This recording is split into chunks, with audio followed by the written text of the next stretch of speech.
Ladies and gentlemen, welcome to the Ariel Helwani Show! Back in your life on this Wednesday, July 23rd, 2025. Hello again, everyone. I sure hope you're doing well. And if you are watching us live right now, you may be asking yourself, why are they going early by 6 minutes? It's 12:54 p.m. Eastern time. And oh, by the way, why did they do 3 shows yesterday? We had the regular show, then the DAZN show, then a breaking news edition of the show, 320, 321, main events, co-main events announced. We had a very packed day, and now we're going early. Why are we going early? Because today's a very exciting day. Moments ago, in Manchester, there was a press conference for Misfits 22. Now, Misfits, of course, is the upstart boxing promotion that, kind of marches to the beat of their own drum. They are the number one influencer boxing promotion. But as far as their next event is concerned, Misfits 22, August 30th, Manchester, England, very much an MMA event. There it is, AO Arena, live on DAZN. Very, very, very familiar names to all of us. Darren Till, the former UFC title contender, who has now found a new home under the Misfits umbrella, has looked very good in his first 2 fights for them. Going up against the former UFC middleweight champion, the former Strikeforce middleweight champion, the one and only Luke Rockhold. Who saw that coming? A Misfits Bridgerweight title fight. And then what about the co-main for the Misfits interim middleweight title? The one and only El Kukui, the former UFC interim lightweight champion, returning to action for the first time in about a year, going up against the sweetheart of the Misfits brand, the one and only, the pride of the Philippines, Salt Papi. And so they just had a press conference in Manchester to kick this all off. Dan Hardy did a phenomenal job of hosting it, at least attempting to hosting it. There was a face-off literally minutes ago, seconds ago, in Manchester between all the particulars. This is what happened when Darren Till and Luke Rockhold squared off at the presser minutes ago. Till on the left, Rockhold on the right. It gets a little physical, as you can see. A little collar tie there. Underhooks. Look at this. No love lost between these two. They went back and forth. They stole the show at the press conference. They did a phenomenal job of selling this. And so without further ado, let's not waste any time. Later in the program, we'll have Dakota Ditcheva, we'll have Parrumpa, we'll have Tony Ferguson join us, but let's not waste any time. Let's go to Manchester right now. It's shades of DC and Jones way back when they did the face-off following their press conference. There they are, the guys who were just on the stage. Luke Rockhold to your right, Darren Till to your left. Gentlemen, thank you for doing this. Appreciate both of you very much. Luke, I'll start with you because this is your first foray into this world. What did you make of the scene that you just took part in seconds ago on that stage? Darren's been apparently he's been riding my nuts for a while now. He's trying to make himself feel confident. He thinks he's faster. He thinks he hits harder. He thinks a lot of things. But I promise you, I hit harder than you. I'm faster than you. I move better than you. Most importantly, I got a big set of balls that you don't got. Darren, your impressions of what you saw from Luke? Luke's doubting himself way too much. It's actually getting a bit sly on him. I feel sorry at this point. I'm going to stop making him walk off stages and that because no, he's not feeling this one, Ariel. What makes you say that? Well, just being in the fight game and you just learn about guys who self-doubt themselves and stuff and say a lot of things. Being in the fight game, you've run from the fight game your whole life, dog. Hey, you fought two little problems, man. Luke, I'm gonna bring it to you. I know you're worrying. I know you're worrying about your chin. I know you're worrying about your chin. My chin. Yeah, I've taken Paulo Costa's best shots. I take Joe Schilling's best shots. I take Mike Perry's best shots. Doubting yourself against in front of everybody. You are doubting me. You're doubting yourself. You're putting every avenue ahead to make yourself feel confident. I'm not going nowhere. I'm not going down. Hang on. Okay, if you want me to get fucking psychological with you, obviously I'm doubting myself. All of us fighters have these little glitters in our heads when we go to sleep at night. Can we lose? Can we do this? Right. Obviously, let's be realist, but you're not real. And this is where your pride, ego, and how vain you are as a person has got you in trouble. And I know why you walking off the stage there with me. You just can't handle it no more. Whereas I can handle everything you take. Give me more. Come on, say more. Let's go. Carry it going. Let's go. I'm gonna I've be got there. I'm things putting for in the work. days for Like, you. I've got it working. all for you. Hey, I'm on the track by myself working. I got a message saying Luke's been missing track days, and when he comes, he does 3 laps only. You guys are getting a lot of insider intel on each other, it seems like, based on what you were I saying. have no insider intel. I don't need to. I watch his fights. I watch his last couple fights. There you go. There you go. He doesn't need to. Again, with the pride and the ego. And No. Hey. I promise you. Luke, you're the type of guy to like. There'll be You're the respect. type There'll of be guy to respect in like. the ring. But I'm gonna pimp.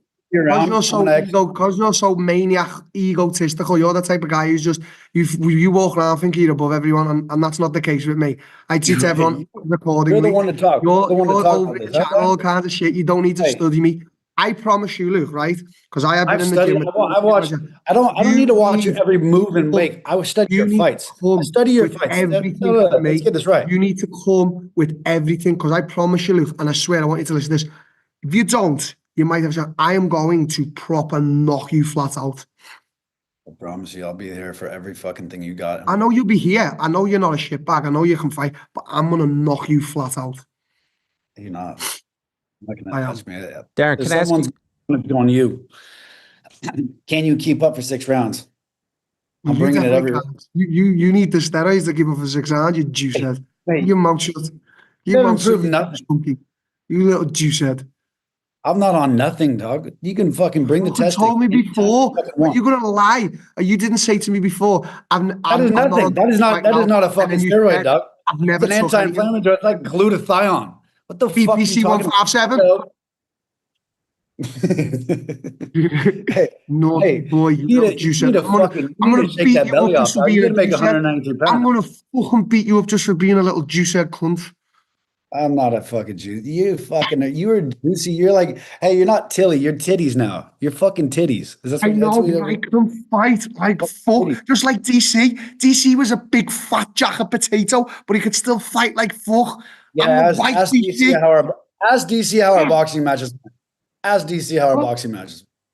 What do you mean? I said I make titties fly. Titties fly. Stop with the American one-liners. Stop it, because we're trying to sell the fight here. I know you're underselling the fight. No one's going to watch it now. You better get in shape. You better fucking shut up. I'm in shape. I haven't been missing. I just ran 5 miles this morning at fucking 4 a.m. You don't question my work. You're missing the track. Stop missing the track then. Hey, try to build yourself up, but your balls are still. We've got the track on Friday. Come the track then on Friday. Come the track Friday. I want you to try to do this. What I did this morning. You little juice head cunt. You little juice head cunt. Luke, can I ask you? He's accusing you, and he accused you on the stage of taking steroids, and I think he even asked the promoters get VADA involved. What is your response to this? This is a big accusation. You can get the VADA involved. I am fucking happy. I'm not on nothing right now. Anytime you want, Darren. Do you want the VADA? Your whole camp is the one that's been popped. I had local guys telling me everybody from your camp has popped. Everybody from your camp has popped. And it's always the person who accuses the people the most of being on shit. Who are you training with right now? Conor Benn's coach? Conor Benn got popped. Don't start that with me, mate. Is that true? Is that true, Luke? Are you training with Conor Benn's coach? I love Conor. I don't want to Conor, because Conor's a fucking solid guy. And Conor's going to see this and think I'm chatting shit. But at the end of the day, Conor got popped. Like, Conor popped. Do you know what I'm saying? I didn't know that. I just come with the facts of life, and I'm a realist. And if you learned a little bit more about being a realist, I promise you, this is a clean fight. You're going to get a clean fight, and you're going to get more than you fucking offered. More than you think. I mean, what do you mean? I'm going to put you down. What do you mean more than you offer? You're not going to put me down because you've got no chin. I've got a chin. There's the facts of the matter. How do you think that you have a chin more than me? You got put down by Masvidal. I took Paulo Costa's best shot. Who the fuck hits harder? Let's put it on the line and who hits harder. Right. Me fighting at 170. I'm bigger than you. You can't make 170. Masvidal, got me. I can take every shot. Look at the shots I took from all the guys after at middleweight. No one Look at knocked the me out. shots I've taken. No one's Nobody put me knocked down me out at middleweight. anytime. Nobody. And I fought all the best guys, Whittaker, Drigas, all them guys, Gaslam. I laughed at every one of them. I've got a fucking chin. You got battered by Mike Perry. And let me just tell you, I'm not even looking for the Mike Perry fight now. He's that much of a bum. He's the biggest bum out there. He's a bum. Hey, I might offer him a boxing match after I put you down, just to record. You fucking need to, because he made a holy show here. Can I ask you, Darren? He did take a bare knuckle fight, and you have said that you're not interested in taking a bare knuckle fight. So you do have to give him you have to give him credit for that, right? No, Hey, he's pussed out and tucked his tail and his legs over. Do I have to come at you with some realness? I'm 32. I'm not down and out. Why would I take a bare knuckle like a fucking dummy? Mike Perry had no other option because he's shit. Are we all agreeing? He's shit. Luke's old in the game. Luke had his time by being a GOAT in Strikeforce and UFC, but Luke's old now, so we have to do the same thing. I'm still just laughing because I'm dead young, beautiful. I'm not a bum like Mike. Michael Venom Page took a bare knuckle fight. Would you say he was shit when he took it? Well, obviously, if he's taking bare knuckle fights at that, look what happens to Mike Venom Page. I'm the clever one look here. at it. He's winning fights in the UFC. He's doing well in the UFC. He just beat Shara Bullet. Come on, don't come at me with the facts, Darren. Let me ask you, why? You want to go, Ariel? No, I don't want to go. I want nothing to do with you. Go down that rabbit hole with me. I don't want anything to do with this heat. I love everything about this, and I hardly want to even talk because you guys are doing a phenomenal job. What about his demeanor made you feel like he didn't want it, that he was doubting himself? The things that you're insinuating are big, big insults to a fighter. Oh, you question yourself. You don't want this. What about what you saw from him up there made you feel that way? And as you pick for gold. I feel like psychologically, if Luke calmed down his ego and his pride a little bit more, I think Luke could have been one of the greatest going. But that's just, that type of shit gets people in trouble. It really does. Like, that type of shit. And Luke's just full of it. And since I've met Luke today, Luke's just like gone down and down and down a notch. And not the stage. He just didn't want to be on the stage with me. Where I could have stayed there all day, spouting facts and everything, and he's even come at me. He's like, how's the girl in Brazil? I'm like, say hello. Say hello to my friend, motherfuckers. I'm not asked. I can go all day. Bear in mind, the woman of my soulmate's back at home in Liverpool. Like, that's my daughter and my ex in Brazil. But he come at me and I could still take it. So I'm ready. Luke's a very doubtful guy. He has to convince himself, whereas I don't. I know exactly what I am. I wear it on my chest. You don't wear nothing on your chest. You know what? All great storytellers. Would you not say, okay, Luke, if we spoke with... Hey, all great storytellers tell lies, and you're fucking good at it. I'm not telling lies. Well, so you're calling me a fat cunt, and I'm like, yeah, fat cunt. But I can't say nothing to you. You're very doubtful, Luke. You've said a lot. You've said a lot. I'll say what I want. You say what you want. There's one thing that... When you say what you want, sometimes I'll back it up. I'll say, yeah, you're telling the truth. But like, you're over here saying... I can promise you I'm not overlooking you. I'm not looking past you. I feel like you are. I'm not pressured on myself. Luke, there's things that I'm not happy with of how I fought and the pressures that I took on when I fought. And guess what? There's still more to right. And you're the person I'm gonna write but I feel like you're even the type of guy who wouldn't take the proper advice and avenues off your coach because you feel like you're too good. That's how I see you as a person. I'm sorry. You're too ego. Your ego's one of the... I put everything away and I'm doing everything. I walk in there and I put 2-pound gloves on every day. You know how much it fucking sucks? But guess what? My hands are getting faster and faster. And they're going to need to be fast because you're an old cunt. You're half fat. Mate, I'm gonna pimp you. I'm gonna make you feel like a fucking, like, dude, you were definitely 30. Not. How old are you? 32? 32 going on fucking you. Okay. Yeah. Biologically, you gotta be in your 50s by now. Look, they're the types of guys I'm sparring. Like, look at that guy, like the war chief, Don Coffey off the Green Mile. Last guy sparred. He punched me around the ring. 6'6" professional boxer. Luke, very good one at that. I sparred big Not one guy. One guy did give me a little wobble because he caught me. Not one guy's even gave me a bit of bother, and they're all top pros coming in. I swear, Luke. Honestly, mate, go back home and have a think. I promise you, mate, as respectful, I'm gonna knock you clean out. You're not. How are you going to do it? I look how confident I am. But I know you're putting down professional boxers, but you can't even put down Darren Stewart. You're tripping. You're selling yourself up a little high. You've seen the boulder head on him. Like, come on.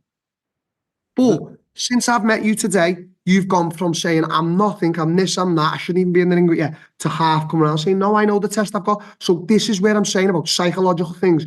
No. You I said that before. I don't because feel like you've you seen me belong. I today don't. and you know I'm about that life. And I swear, Luke, now that I've seen you, I am so confident I'm going to fucking knock you clean out. And you don't have a chin. You're not. Luke, can I ask you? I don't know where he went there. How many rounds is this? 6 rounds. What weight? 193. This kid's been bitching about everything. I mean, he wanted at 185. His last fight was 198, I believe. And then he wanted it, and then he said he wouldn't go above 188, which is just fucking weird and dumb, and it shows weakness. And then somehow we bitch about that for a couple of weeks and we settle on 193. I don't know what these fucking weights are he keeps coming up with, but like, let's pick a real weight, have a fucking pair of balls, and let's just do this right. I mean, what are we bitching about? We're all in the same thing. I mean, his last fights were much above weight, and he's just obviously scared, and he's trying to take weight away, trying to make things harder, trying to make himself up, trying to say I'm slower, trying to say I'm chinny, trying to say all these things. But I guarantee you, I'm faster than you, I hit harder than you, I move better than you, and I got a bigger set of balls. So it appears as though he's gone. He left. What do you make of that? Yeah, it's Darren. Darren's gonna try to hype himself up, but I'm gonna put this kid down. I really see myself putting him down.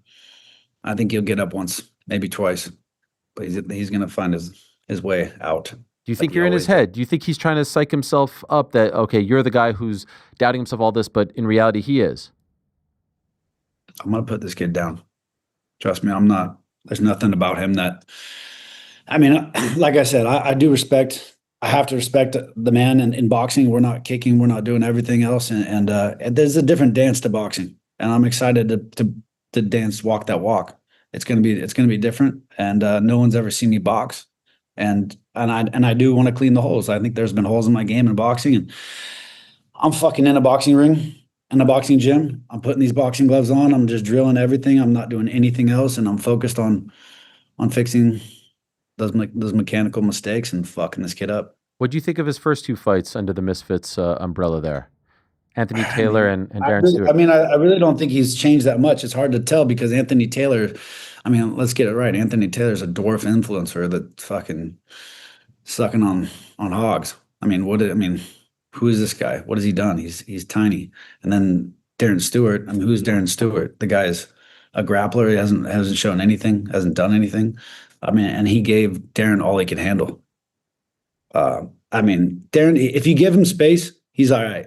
But if you put the pressure on him like Stewart did, you can see him get to him and he can see him crack. And Stewart didn't really have, clear vision and how he was going to approach it. And so didn't find a way to put Darren out. But Darren's got a breaking point. I'm going to find it. By the way, how did this all come about for you? This is your first foray with these guys, as I said at the top. How did this opportunity happen? I've been wanting to box. I've been wanting to box from the moment I left the UFC. So, I think I said it just as well. I mean, Darren's he's a lively opponent. People like to pay attention. I think it's a good build-up and it's a good challenge. I believe I'm a better fighter in all realms. Boxing. I'm ready. I'm excited to box, man. I'm gonna put some leather on that fucking Scouser's face. Is this a one-fight deal? Every fight's a one-fight deal.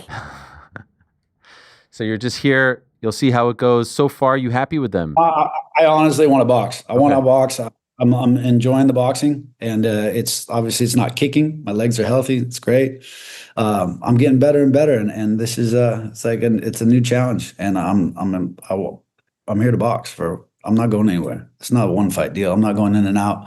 This is what I wanted to do, and so I got to go perform. Got to go do my thing. By the way, what's up with the hair?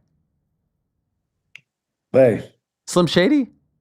Slim, I'm not. Hey, like I said, I'm not. It's training camp. I've done this thing a lot. Got to keep yourself excited and change it up a little bit. Never been blonde. Fuck it. Yeah, why not? Have you missed all of this? It's been a minute. Press conference, media, training camp, fight week, blah, blah, blah. Have you missed that whole game? It's nice to take a break, but I've been in the game. I've been working, I think there was a point in time where I fucked off for a few years after I broke my jaw, and I took that time away, and then I came back to fighting, and I fought Paulo Costa, of course, and I wasn't exactly training for all those years, but since then I've been working.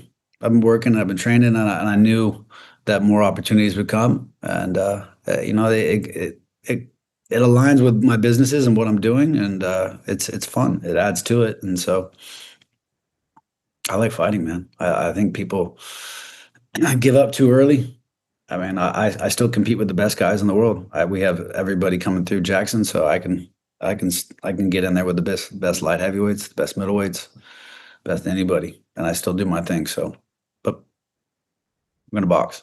Does this mean you're officially done with MMA? You had that GFL thing, which seems to have fallen through, but is this it? Man, I was there for the GFL to get paid. Yeah. Everybody else thought that was going to happen. I was getting paychecks. I made money. Oh, you were on that deal where you were getting like the monthly stipend, like some of the guys? I was getting paid, dog. Yeah, good for you. Good for you. People, they're dishing out 7-figure paychecks on the schedule that were made for non-UFC champions. You got to think like that's not going to be feasible. How are you going to keep that business up and running when those guys are getting paid that much? There's not enough revenue to counteract that. Right. So I was taking the paychecks and moving on. But boxing is what I want to do, and I never close the door on MMA. But it's nice to take a break, and I want to box for a little bit. Okay, so what do you think? How's this going down? What do you feel?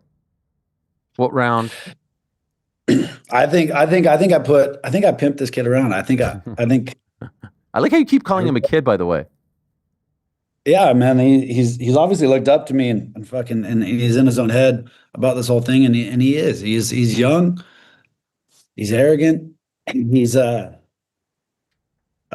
funny to see he's studied every fucking thing I do, and he's looking into everything. I mean, I watch his fights and I understand, but like he's going above and beyond to how he's approaching this fight, and it's interesting to see his angle, but I really think that I'm like all those things. I move better than him. People haven't seen me move in a boxing ring, and I can move and I can flow, and I'll wait for my opportunity, then I'll assert myself. And I think he doesn't like to be crowded. He doesn't like to be bullied.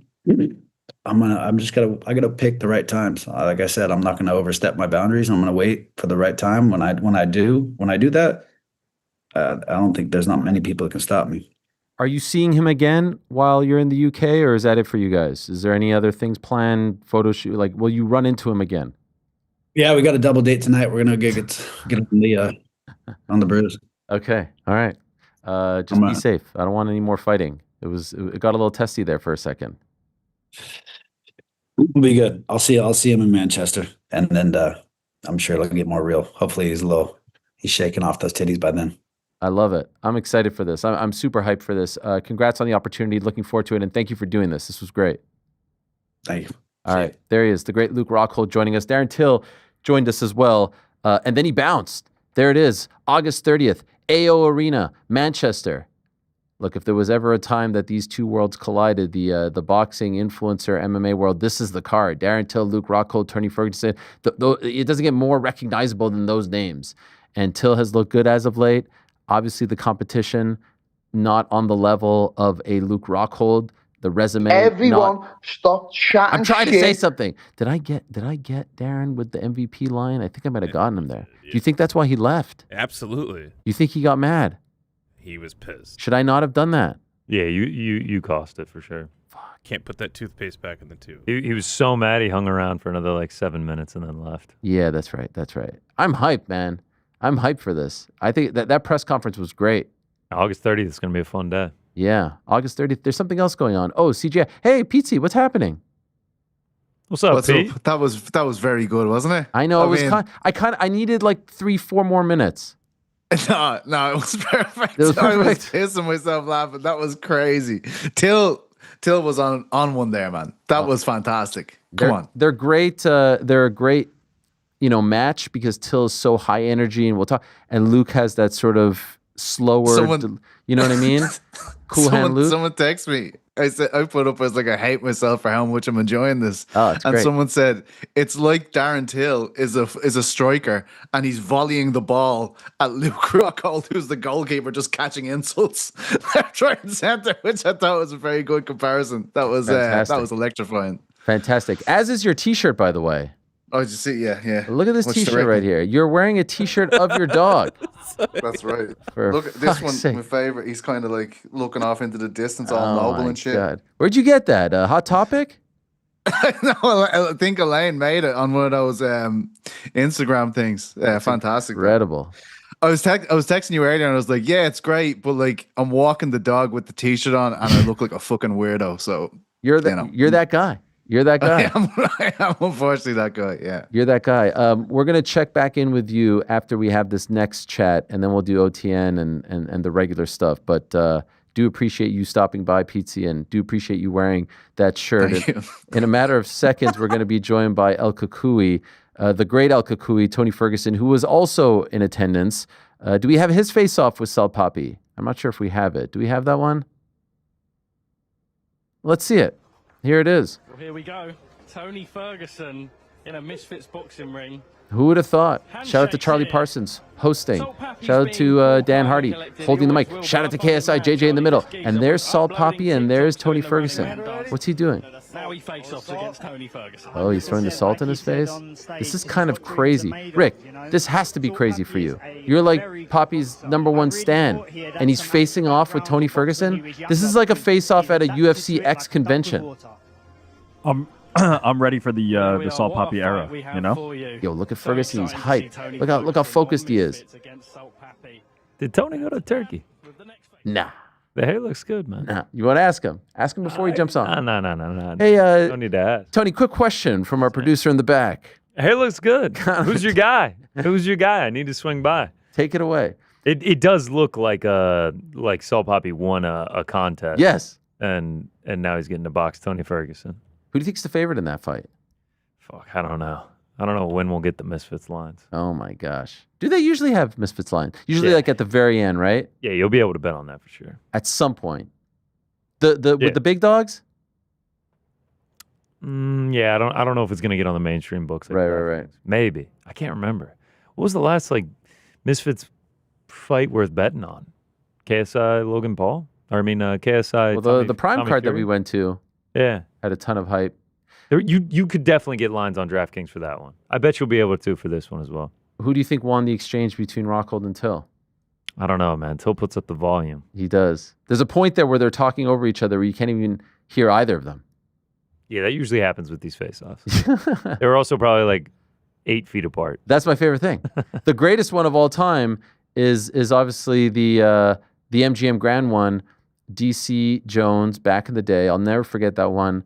I'm interviewing Paul Heyman in studio, and we say goodbye to Paul, and I'm interviewing him as this thing is popping off. This is the one where they got into the brawl in the middle of the casino. Like, if you ever check in to the MGM Grand, and they'll sometimes have the ring with the lion in it and all that stuff, that's where they had the presser, thinking like it would be a cool show for the people who are, checking in.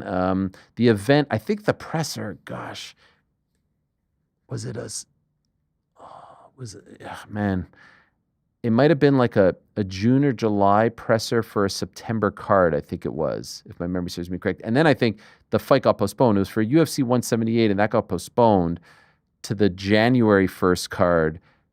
And that was the one that had DJ versus Carrioso and Poirier, Connor, etc. Anyway, they get into the fight, and then seconds later, they have to do the face-to-face, and some way, somehow, this thing got leaked. There was a rumor that it was someone at ESPN in the transmission department who had them live. Like they were just getting ready to do a bunch of face-to-face interviews, and DC says to Jones, "Hey, P-word, are you still there?"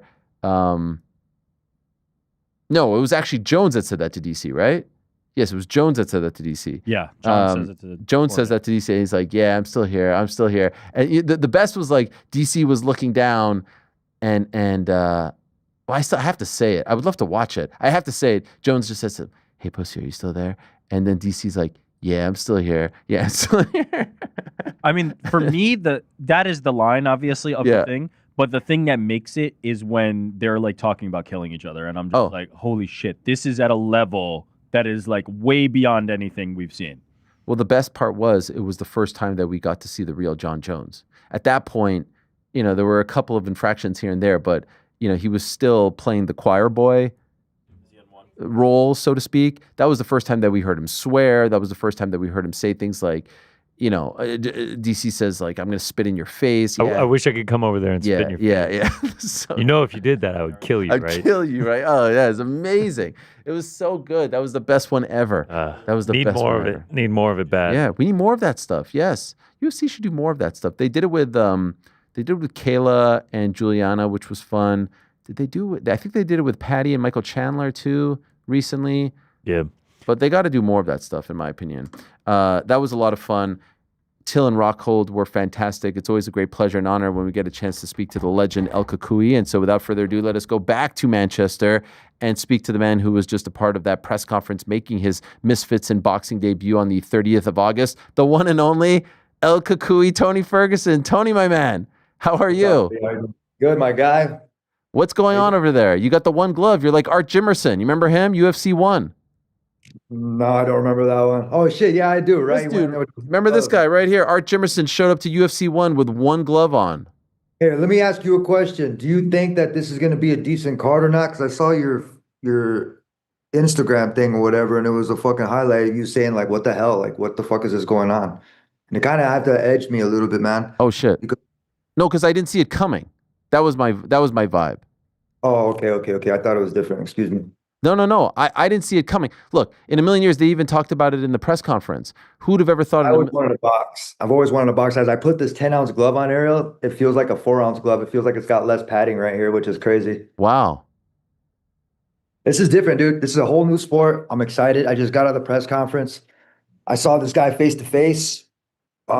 He did not talk about knocking me out face to face. He didn't say the same thing, you know, when I was in front of him. I made sure I sized my hand up with his, and I made sure that he understood where I was coming from, that I'm not fucking joking around. And he has 8 fights underneath his belt. I have 0, but I'm going to take that one, and it's going to be mine. And I'm excited because my weight has been low. I've been keeping instead of like 200, 205, where I usually am comfortable. And Pops gave me the best recommendation when GFL was on the way. Keep your weight low. That way you don't have to keep making weight all the time and fluctuating your weight. So I've been at 175 steady. Fucking hungry. I'm ready to go, dude. Like, everybody, I don't know how to talk about like influencers and all that other shit, but you know me already. I don't fuck around, Ariel. Yes. No, 100%. And so could I ask from the beginning, how did this come about? How did this opportunity come about with Misfits?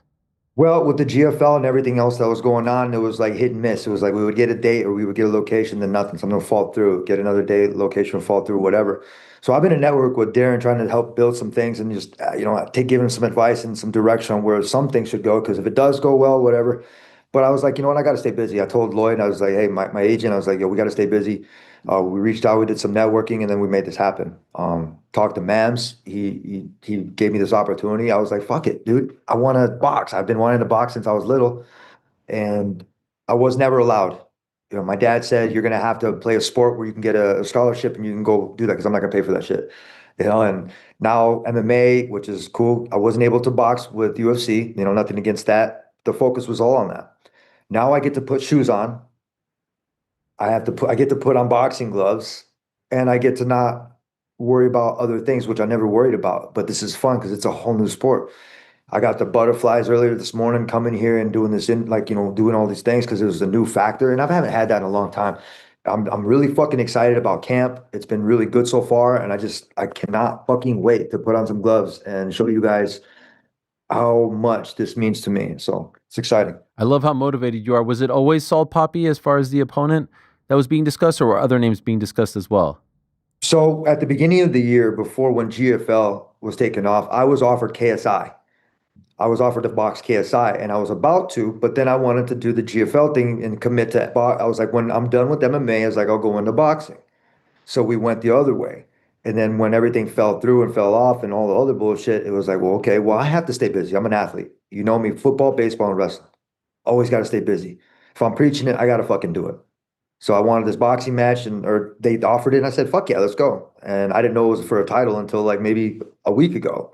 And I was like, this is cool as shit. So this is new hardware, a new beginning, a new life to be able to do whatever the fuck, man. I'm 41. I'm still faster than a lot of these 20-year-olds, and I'm hitting drills I've been hitting for a long time. And I'm really excited and I'm passionate about this new adventure, not just for myself, but for my family as well. Were you familiar with Salt Papi? Did you know who this guy was? No, I know that he's got 8 pro fights. Everybody wants to disregard and say that, social media, you got the balls to be able to want to get in here. You're fighting, you're putting yourself on the line, you're signing on a contract, you're making money, you're a fighter. This guy's got 8 fights. I'm not scared of him. I saw this dude, you know what I mean? I made him a little tremble. I'm not trying to talk shit, but I'm not one to fuck around with and say you're gonna knock me out and then just think that's gonna be funny and then leave.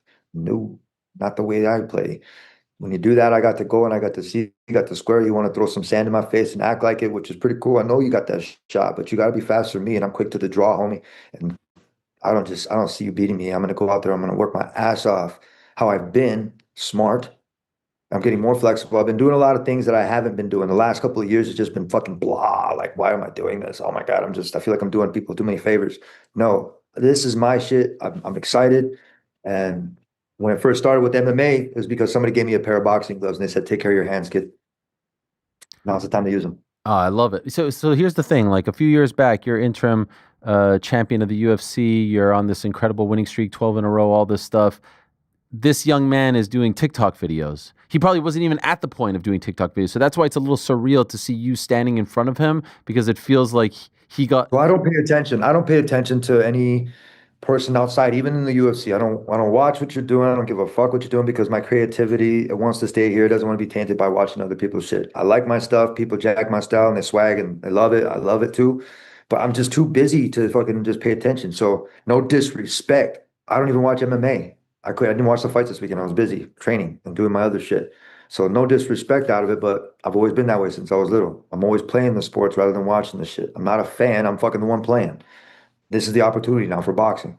He might be on TikTok and he might be doing this shit, but how much weight did he lose? Over how many times? How many times has he stepped in the ring to be able to go taking shots? You've seen how he's going. Everybody, 90% of the fucking comments out there are saying that I'm washed up, I'm old, and I should fucking retire and all this other bullshit. And they're saying that because they can't fucking do this shit that I'm doing. Fucking, it's crazy. And the other 20% is saying that Salt Papi's gonna knock me out. So 100% of you bitches are out there hating on me. So you know what? That's more fuel for my fire. Does it piss you off when you read that stuff? Do you feel disrespected? I would say completely disrespected because like you said this age group is completely different, right? Yeah. I'm talking to dudes that are interviewing me that started watching me when they were 5 and now they're 23. I'm old. I'm 41 years old. I'm halfway to 82. When it comes down to it, I'm still moving like I'm fucking young and I'm not going to quit moving, dude, because I've been doing this since I was like fucking 4 or 3 years old. Mm-hmm. Do you feel, so when people are bringing up the fight, they're talking about, the recent stretch in the UFC, but you're saying this is a whole new game. So that doesn't apply. Ariel, look, when the interest is there, I was fighting for the interim belt twice. I wasn't fighting Khabib. I wasn't fighting legit fucking people. Like I was giving people chances and doing this shit and not fighting the way I probably should have because it was very dangerous. You could get very fucked up and hurt and all this other shit. But the passion wasn't there. Like the will and the spirit was there. And it's kind of like, and as far as even training, it wasn't the same. Like in order to come to terms and be able to say that kind of shit and know where you're at, it's not about telling people and explaining to them because it's not for them. I'm not trying to do this shit so that way you fucking believe in me differently because you're going to believe in me differently the next day either way. So what the fuck does it matter? I'm doing this for myself. And for a long fucking time, I haven't been this passionate about wanting to do something because this is a fire that got lit underneath me. I was just in Thailand a couple weeks ago doing for these for the fights for hype fights. And a lot of these fucking fighters, I'll call them fighters, wanted to test me out in wrestling. I don't know if you've seen the clips, right? People trying to take me down. Well, there was another couple. There was some that didn't make it on the camera. I ended up hitting this dude because he had an underhook. I hit him with the fucking Uchimata, and I really fucked him up. And I landed on him. And the whole night, I guess I went to hosting. I was going to go get a soda, and I came back, and he did it real quick. Asked for a picture, and I fucking threw his ass for 5. Boom, landed on him, and I went and hosted the fucking fights. And anytime I would take a pic, I've been not on edge, but always on point. And it was the same thing like when I was growing up. I was always ready for fights. If I needed a fucking scrap, I was down. I was ready. This is how I feel. And there's been a fire lit underneath me that needed to fucking get relit with fuel. And there's plenty of fuel out there. So if you guys want to watch me fucking fight, and I know you do, Misfits Boxing, Manchester at the AO Arena. You guys can go. Make sure you don't stream that shit, you bunch of bitches.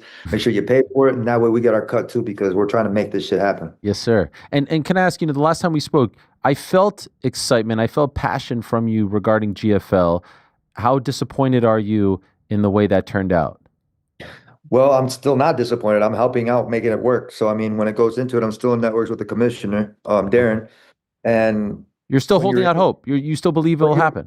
Hold on. I'm talking. When it goes into it, I don't want to talk too much about it, but with introduction, instead of just helping myself out, you know me already, Ariel. How many people have I helped out in my lifetime where I keep doing that? I would much rather see a whole bunch of fighters fight, not just matter myself. So taking these steps and these leaps and these bounds are obviously not just for marketing promotional reasons, but to be able to help another one is about helping out like a bunch of people. So if somebody has a vision and somebody doesn't know how to do it, then somebody knows how to do it because they believe in somebody's vision. Then you start introducing from there and you start building. So you got Dylan fighting the same card that I'm fighting on. I just met Mams through phone. I have yet to meet him yet. I met KSI. These guys are cool people, man. It's super chill here. I'm very glad I've taken this opportunity to come to a new country. I mean, it's crazy. It's awesome. So I'm excited to get back to training, and then fuck, I can't wait. This is fighting for a belt too. More hardware. This is more hardware on my fucking. That's what I want. That's what I've always been. I've always been about rings and belts and trophies and all this shit. And for a long time, I wasn't getting it, so I fucking just half-assed it. Now I fucking got that opportunity, and I'm fucking back, Ariel. I love it, man. And I see the people are hyped in the comments. They're talking in our chat right now, very excited for you because they feel that passion. I'm just wondering, was there any talk of you fighting Dylan? Because you're on the same card, and people seemed hyped up for that matchup in the GFL. So was there any talk? I talked to Dylan too. I talked to Dylan too on Instagram, because we're trying to make some shit happen. We don't like to sit around. When you have fighters and stuff, we try to figure shit out because sometimes that's what promoters and whatever they just fucking need. I'm glad he's staying busy. I'm glad he's got a fight. After this, maybe we'll all fucking talk. Money talks, bullshit walks. So at the end of the day, we got this fight to worry about on the 30th. Okay. What did you make of Salt Papi's energy up there in the face-off? Like he was doing something, and I don't know if he was throwing salt on you. That's his gimmick. Did you? Oh, he was trying to throw sand, in my opinion. Oh. Just kidding. Look, that's his body shot. And that's his go-to. I've got a full dossier. Remember how, like, when I started studying Khabib and I started studying McNuggets? Yes. Remember how in-depth a lot of it was? Yes. This is about how that's going to be. I've seen you post a lot of pictures of you and Khabib lately. Oh, my best friend? Yeah. It is Tuesday somewhere over there. I think it's Wednesday over there. So yes. I might have to. I just saw a place that has tiramisu, so right and ready, for like $5. At some point, you got like whether it's a reality show, you guys are coaching against each other or grappling. At some point, there has to be some sort of finality to this. No? Man, I'll beat him in anything. But that kid's he's my biggest fan. The one on the right, by the way, looks legit. When they showed me that, I was like, holy shit. Where were they? Like, that looks legit, man. Well, that's fucking awesome. That picture's great. It's incredible. If you saw him right now, what do you think would happen? Oh man, look, when it goes down to it, we hated each other for a long time, and his dad did him a favor by keeping him away from me. As any smart parent would do, they would fucking keep him away from danger. They felt the danger when it came into fucking these bloody fights, and Khabib that day, he ducked out that night before. He knew what he was getting his hands into. They tried to surround me and my family with some stupid shit, try to like make us downplay on how we're supposed to go into this fight. Like it was a lot of shit, and he knew I wasn't backing down, and so did his team. And when I called him out at the press or at the face-off, and I told him, have fun cutting weight. I've always been one to like kind of tell exactly what's going to happen before it happens. So I saw it coming. That dude will never fight me, and neither him or Connor would ever step in the ring with me or in a cage with me. And that is the fear that I instilled on both of those gentlemen that night that I fought Pettis. I was about to take all three of them that night. I fucking would have just wore all their blood that night. What a time. I'll just ask you a couple more and I'll let you go. What do you make of what's become of Connor as of late? He hasn't fought in 4 years. I don't know. I hear he's lifting weights. Kind of crazy. I just stay busy, fucker. Like my biggest thing is for him is to, like I said, when he first won this shit, it was like he used the game genie. And when you did that, you collect all the coins right away. You fucking go back and play the game. It's not the same. So, I mean, like I said to him, best of luck and whatever the fuck you're doing, but not my cup of tea. I saw you out there in Thailand with Arman Sarukian. What did you make of him? He's chill.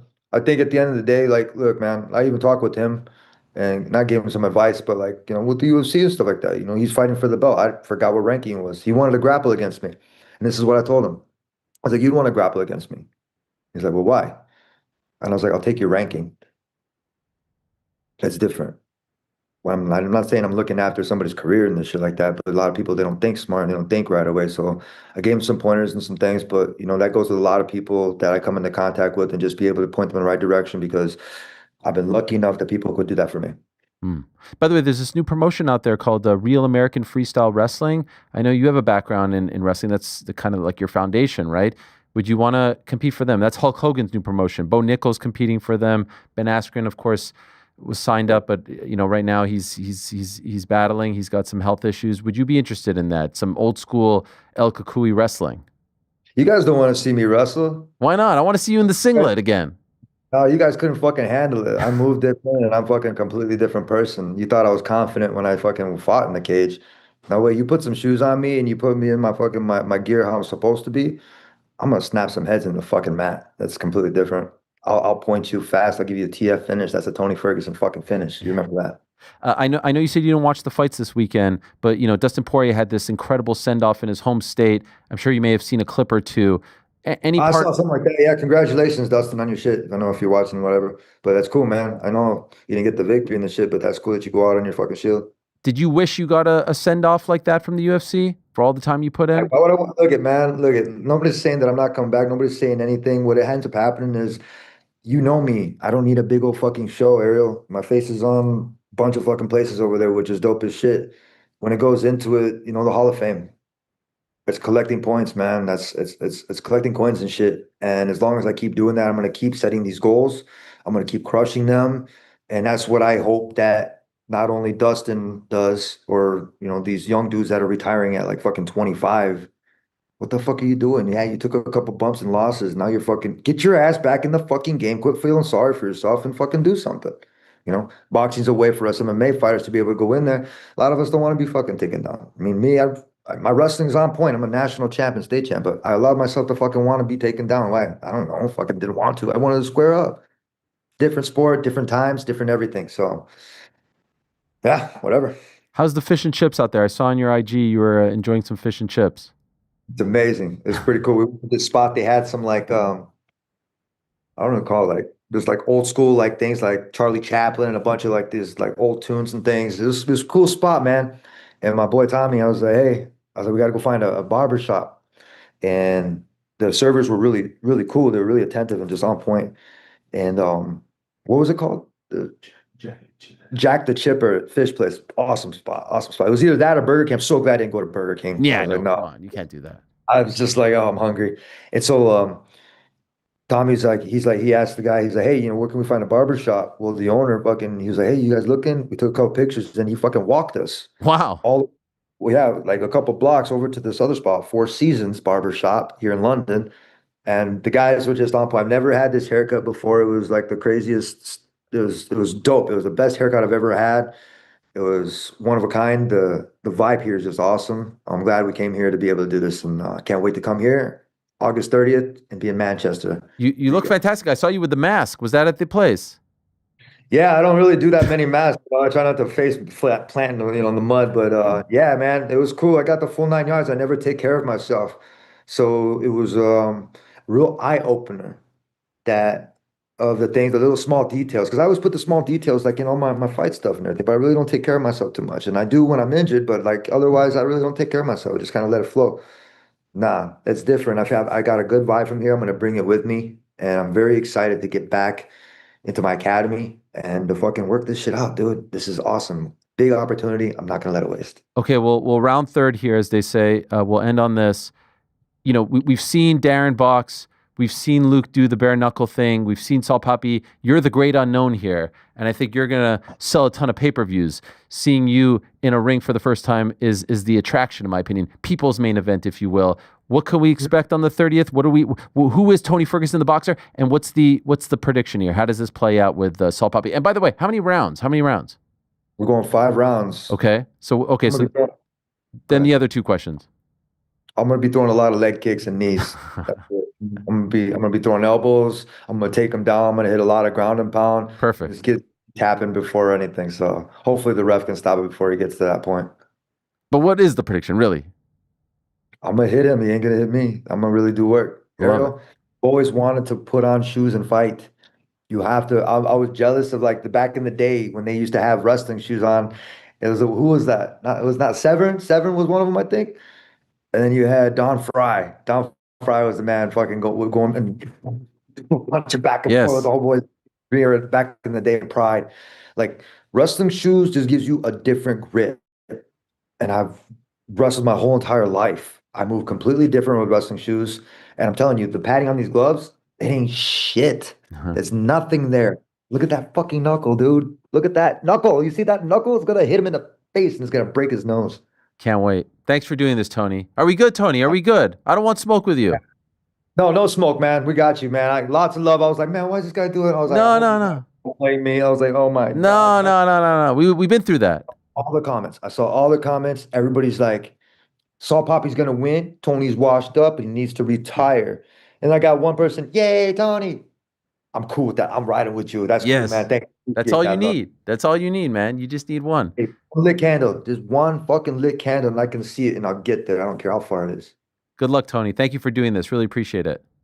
Much love. You're the man, the great El Kukui. What a guy. Can't wait for that. And what a show and what a lineup they have put together. And thank you to the good people at Misfits. Thank you to Mams and Phil for putting that all together, the whole team over there, Victoria. We appreciate you guys very much. That was a lot of fun coming off that very entertaining press conference earlier today in Manchester. We've been to Manchester a couple of times. GC and I were there in, what was that, 23. We loved it. We absolutely loved it. Everyone was so nice, right? Everyone was so friendly. Like that story where he was talking about the guy walking him over reminded me of, remember that cab driver, how nice he was? Oh, the one who took us to the airport? The best.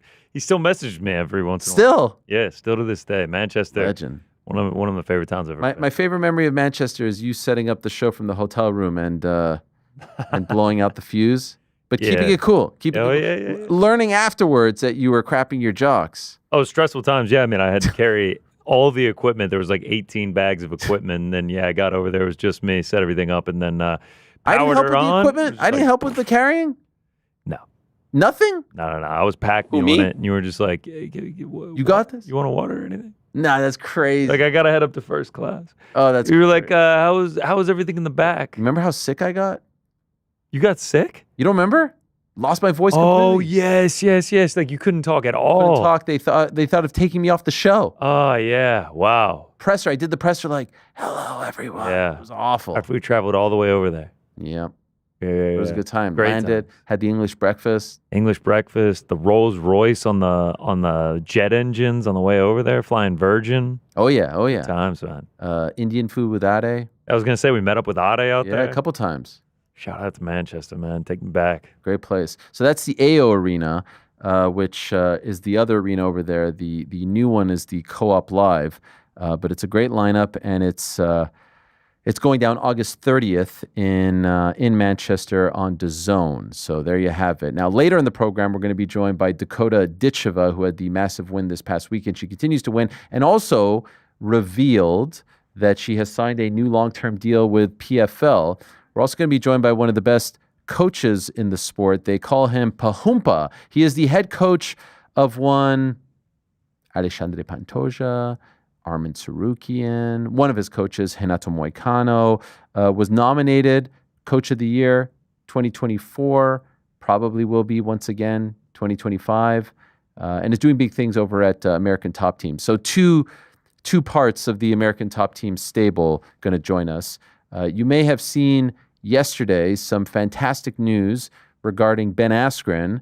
Over here, we're trying to do our small part to help out in any which way we can. You know about the poker felt table that we're auctioning off.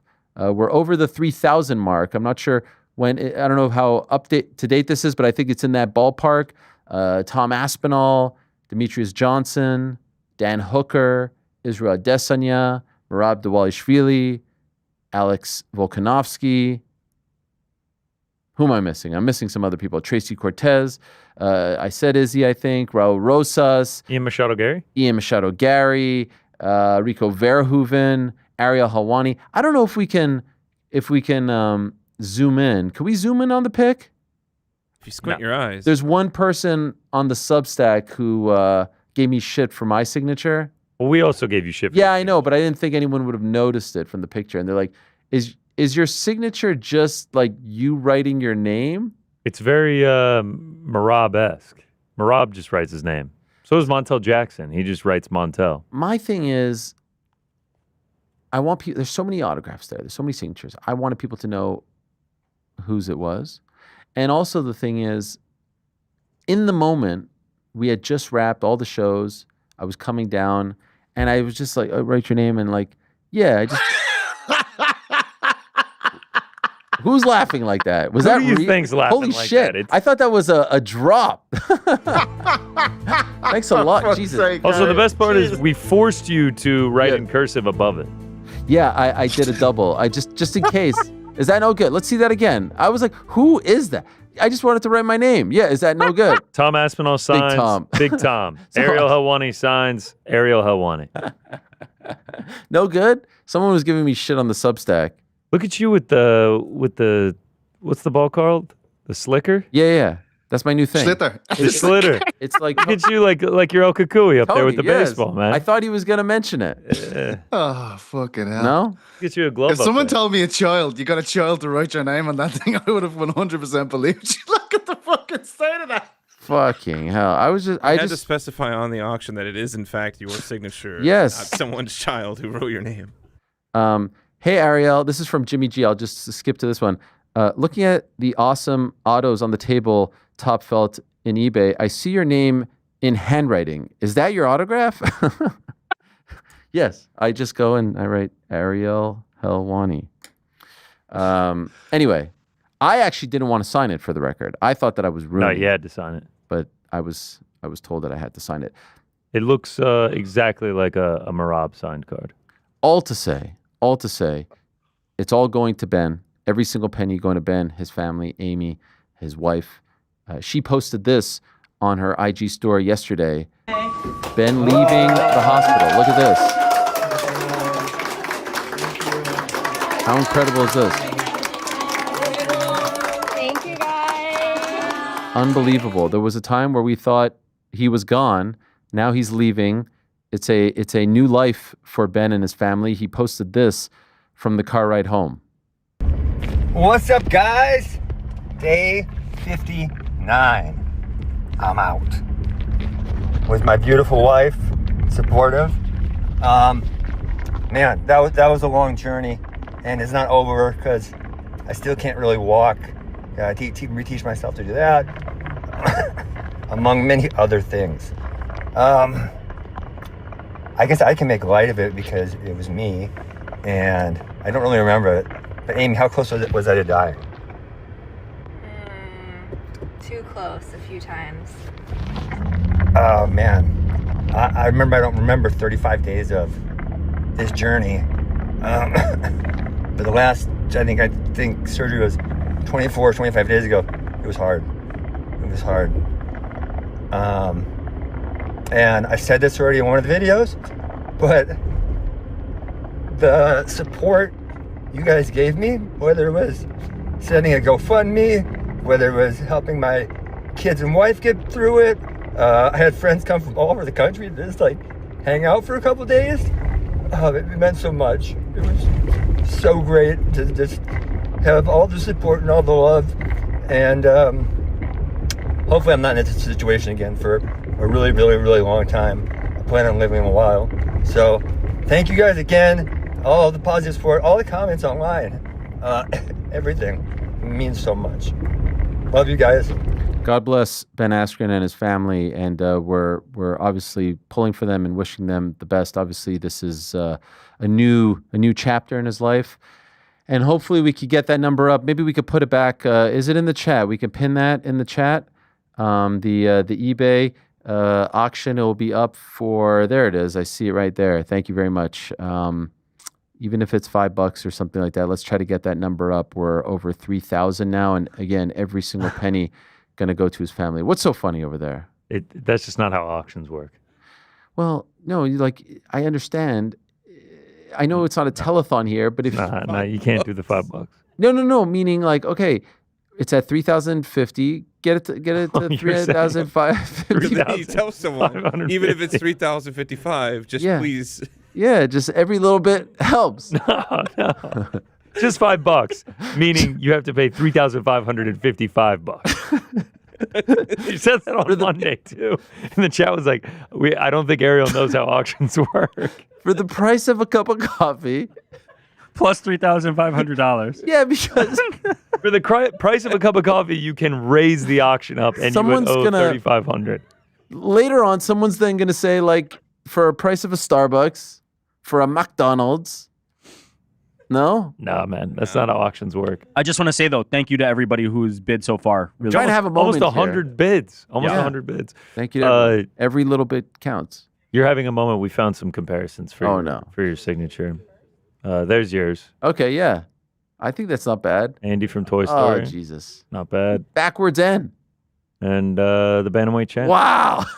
Is that real? That's uncanny. That's uncanny. By the way, if I was a fan and got that, I would be way happier with that than little scribble. Why? So scribble scrabble, as my daughter says. Yes? So you know it's his? Is that why you would feel? Oh, no, because it's different? It sticks out. I could say, look at this. No confusing who it's by anyway. Yeah. I don't know. I'm not sure what I was thinking. My signature is very quick and small, so I felt like it wouldn't mean anything and it would just look like a little smudge. Who knows? Who knows? Anyway, so happy for Ben. So happy for his family and wishing them well. I did want to bring up one interesting piece of news that has emerged as of this morning. This is from Sportico, the business of sports. TKO-backed Muhammad Ali bill aims to shake up the boxing world. Did you guys see this? U.S. Reps Brian Jack, Republican from Georgia, and Sharice Davids, Democrat from Kansas, on Wednesday introduced the Muhammad Ali American Boxing Revival Act. So they're keeping Ali's name in there.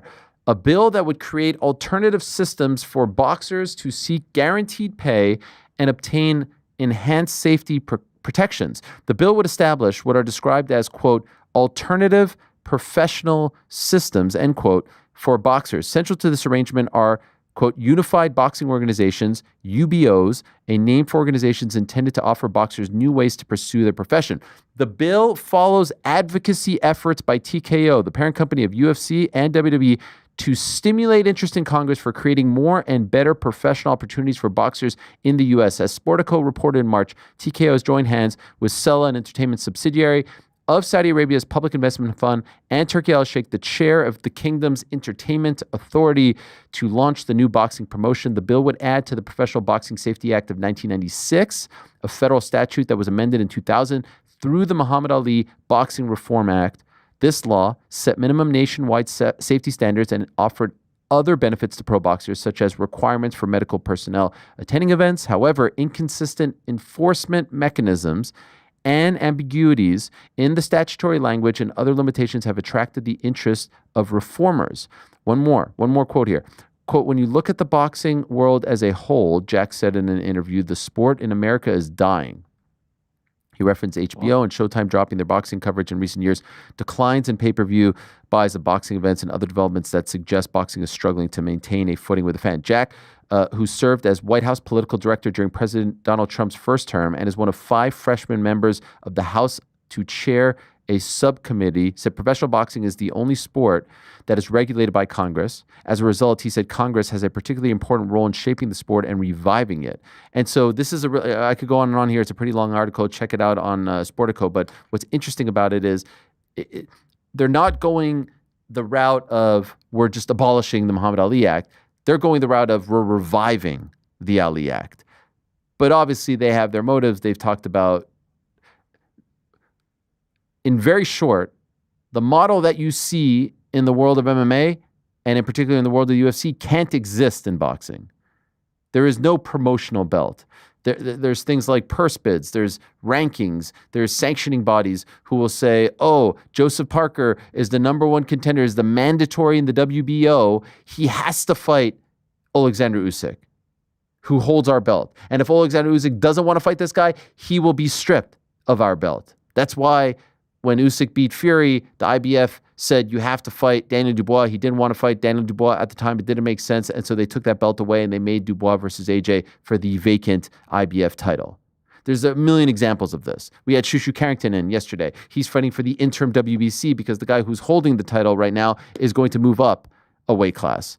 And so they have to, but then there's a champion in recess and there's all this meshugas. And so they're saying, we just want to have a TKO belt, or excuse me, a Zuffa boxing belt. That's the name, right?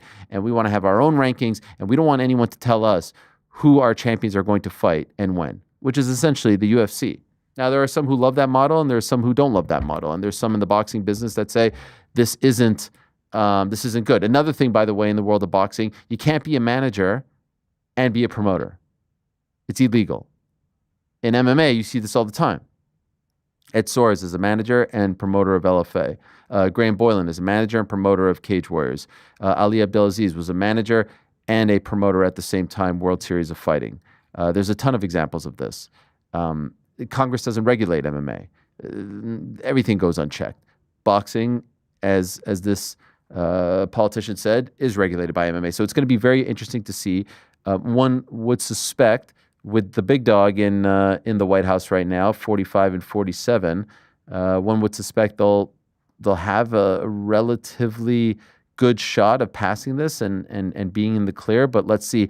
Also, it was reported today, I saw this on MMA Junkie, Nolan King reported it, that Zuffa, and everyone expected this, Zuffa has received its boxing license, so they're good to go for September 13th, Allegiant Stadium, Terrence Crawford versus Canelo Alvarez. All right, let's get to more news. Just one more thing. Yes. In the time since that article came out, which I saw this morning, I've gotten an email from Congressman Jack's office as well. Like, they have been, I imagine because I'm on a UFC mailing list of some sort, I have gotten an email like outlining this and asking for support for the bill and things like that. So here it is. Yes, you sent it to me. Congressman Brian Jack and Congresswoman Sharice Davids introduced bipartisan bill to provide professional boxers more opportunities, better pay, and greater safety protections. This is the way to do it, right? This is the you tell the world that you're going to make it better, as opposed to just getting rid of the old guard. It does say here this bipartisan legislation endorsed by the Association of Boxing Commissions and Lonnie Ali, wife of the late boxing legend and co-founder of the Muhammad Ali Center, provides professional boxers with more career opportunities, better pay, and greater safety protections. So there you have it. All right, time now for everyone's favorite segment of the week. It is time. It's time for On the Nose. I'm just going to say this regarding On the Nose. There was once a time where I applauded the audience and said, you guys are bringing it. I think you need to bring it again. Wow. I took a quick gander. The standard is in there. The standard is in there. A lot of comments. 114. There's diamonds in the rough, but it's not quite 2022, 2023 standard, if you get what I'm saying. Do you get what I'm saying? Yeah, what you're saying. Yeah. Let's go to Miss Lippy. Thank you very much, Miss Lippy. Marvin Vettori versus Brendan Allen was 100% fight of the night. I think it's a little bit disrespectful to just discredit those guys and their war just because they didn't have the stakes attached to their fight. Max and Dustin was fun, but it wasn't fight of the night. And D-Rod Holland was a sloppy fight with a fun, sloppy surge in the end of the 2 rounds. You guys are so cliquey and always just agree with one another instead of having an original opinion apart from each other. What's with the bias against those guys? Respect to those guys deserving a fight of the night. Can I tell you one thing that I could not give 2 shits about?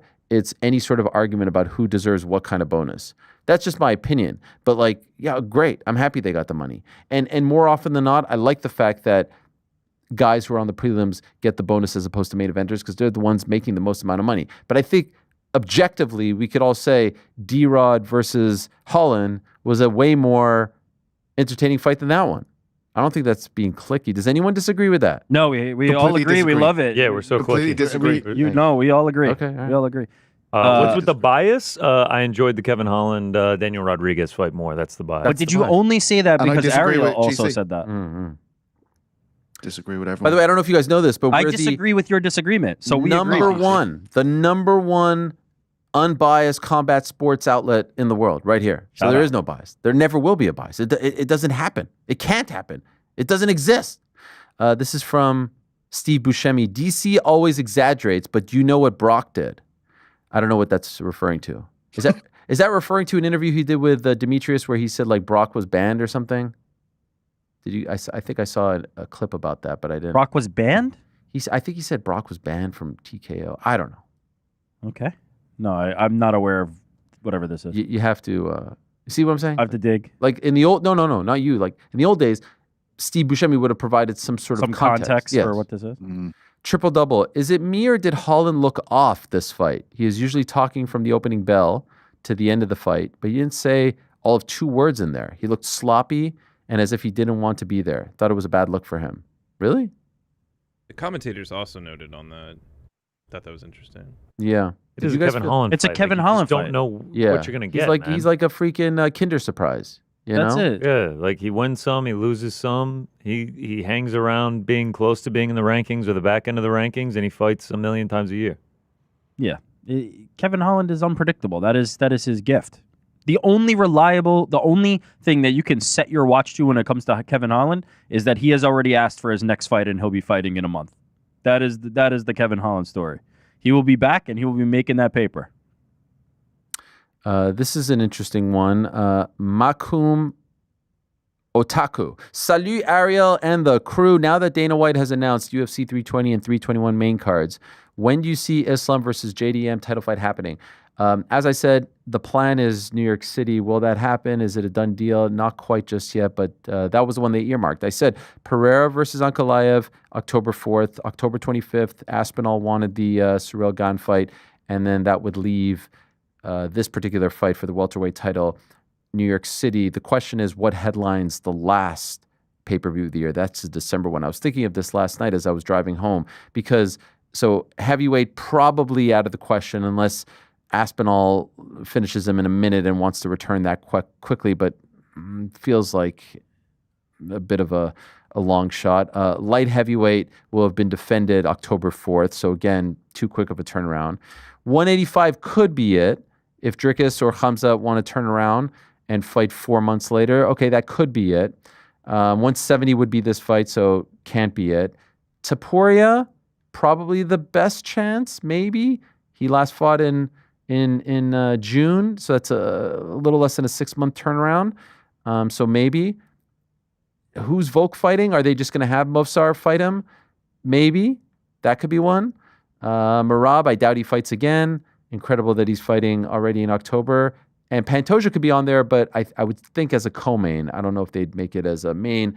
And then there's the 2 women fights, which I think are blockbuster fights. Kayla Amanda. I don't know what they're doing about this 6-month.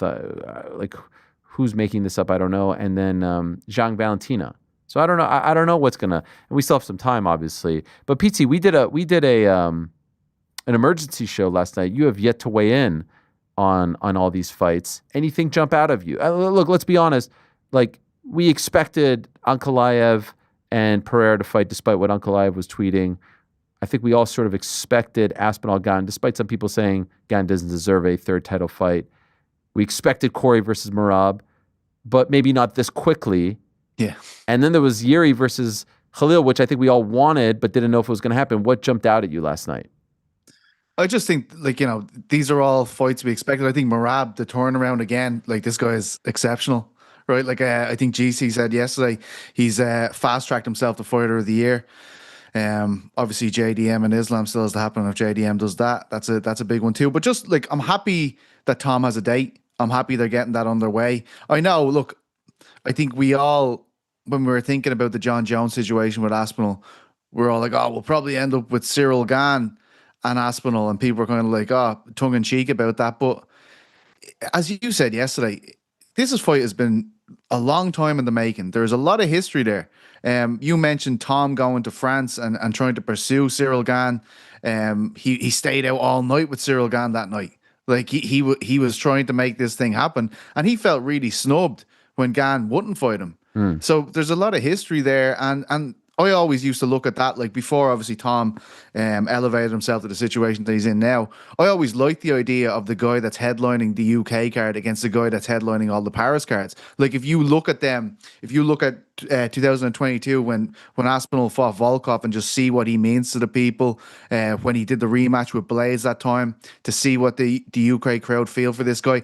And then you look at Cyril Gane being serenaded to the French national anthem. You know, when he's in the cage that night, people were just striking it up while he was, I think it was Taito Ivasa he was fighting. They were just singing it in the crowd. Like these people have their nations behind them. And I think anyone that thinks it's a terrible fight just isn't thinking about it enough. Like Gane, aside from the John Jones fight, has looked pretty exceptional in the UFC. He was shot out of a cannon, came in here at 2-0, is a very, very good striker. I think he's obviously been training a lot with wrestlers since the John Jones situation, which is great to see. I think Tom has a huge advantage over him on the ground, honestly. But I do feel like it's going to be a really, really good fight, and it means a lot to many, many people. Yeah, I saw Tom. He posted a video where he commented on this. He posted this on his Instagram, and he basically said, and I quote, "Finally, we're back. After over a year hiatus, me and Cyril Gane finally signed on the dotted line. This is the 4th time we've been matched up together. He turned me down for a fight early on before we were in the rankings. After that, he fought Sergey Spivak. I said in a post-fight interview after I beat Marcin Tybura that I was going to fight the winner of that fight at UFC Paris. I went to Paris. Cyril unfortunately turned down that fight on a second occasion. And so here we go." Then he talked about originally wanting to fight Gane instead of Curtis Blades for his first interim title defense. That was last July. The original opponent was Cyril Gane. Unfortunately, Cyril was busy that date and was filming his Netflix series. And now we are matched up for the 25th of October, Abu Dhabi. Me and Cyril, the 4th attempt is here. And this is Cyril's 3rd title shot. And here's the parting shot from Tom. We are going to try and get rid of Cyril Gane from the title picture for good. Damn, Tom. I'm hyped. I'm hyped for There's this. going to be a lot of stuff, man. I feel like... Listen, for all the people, by the way, who are upset about Cyril, who else? Who else? Honestly, who else? Like, you could say I heard someone Volkov. saying Volkov, but like he lost to him. He's already beat him. Not only that, Cyril beat him, and I know it was close, controversial, but on the record, and Tom has a win over him. Like, really? A really decisive, Yes. really decisive win. And it's kind of like that fight against Volkov is the one that kind of woke everybody up to him. I knew look, he was a great prospect before that, but being in that spot, headlining the first London card after the pandemic, when people were allowed back in there. I've said it before, I've been to these London events for decades, and the feeling in that place that night, and consider all the great UK fighters they've had throughout the years, that was the most magical that night. And you have the audio bed with the people singing outside. Like it was pure celebration. To the idea that he would go back and fight Volkov, who's been looking great. And I thought he beat Gane. Personally, I thought he beat Gane in that fight, but he didn't. He did not beat him. But to go back to that for your first defense as undisputed champion, I think that would be. I just don't think it would make sense. No, this is the move. And the other move, by the way, is Volkov versus Jolton Almeida on the same card. Great. Yeah, that's what I've been talking about. You need to show everyone as many heavyweights as you can that night. Yeah. Because the division is on life support up until they made Tom undisputed. And now look, you might not like the fact that it's gone, but we're talking about the heavyweights again. And this just didn't happen. We're talking about two guys who didn't fight each other in the end for well over a year. This is how you rebuild a division, and fair play to the UFC. I think this is exactly what they need to do. Yeah, and Roundtree versus Yuri is a tremendous fight on the same card as the light heavyweight title fight. Merab making the quick turnaround against Corey is tremendous. Anyway, this guy asked who our pick was for Islam versus JDM. Anyone want to make a pick? Islam. JDM. I disagree with both of them. Draw. No contest. DQ. I don't know, man. I can't do you know wait what for I that love? fight, by the way. What a great fight. Yeah, it's great. And I love this Craig Jones angle. Like, this guy has discovered how to beat Dagestani wrestling. And look, Craig Jones is fucking good enough that you can... It's fathomable that he has created some kind of system that can deflect these guys. I love what Whittaker said to you yesterday. Like, JDM is similar style, but a lot bigger dude than Volkanovski. Although I feel like, he didn't quite want to push it over the line and say, JDM's going to win. I don't know. It's going to be a great fight. JDM's in a completely different stratosphere than we've seen him in before. Look what I know it's not like for like, but look what he did against Gilbert Burns. He was tremendous against him, and Gilbert Burns, a different kind of grappler, but an absolutely world-class grappler, no doubt about it, a world champion.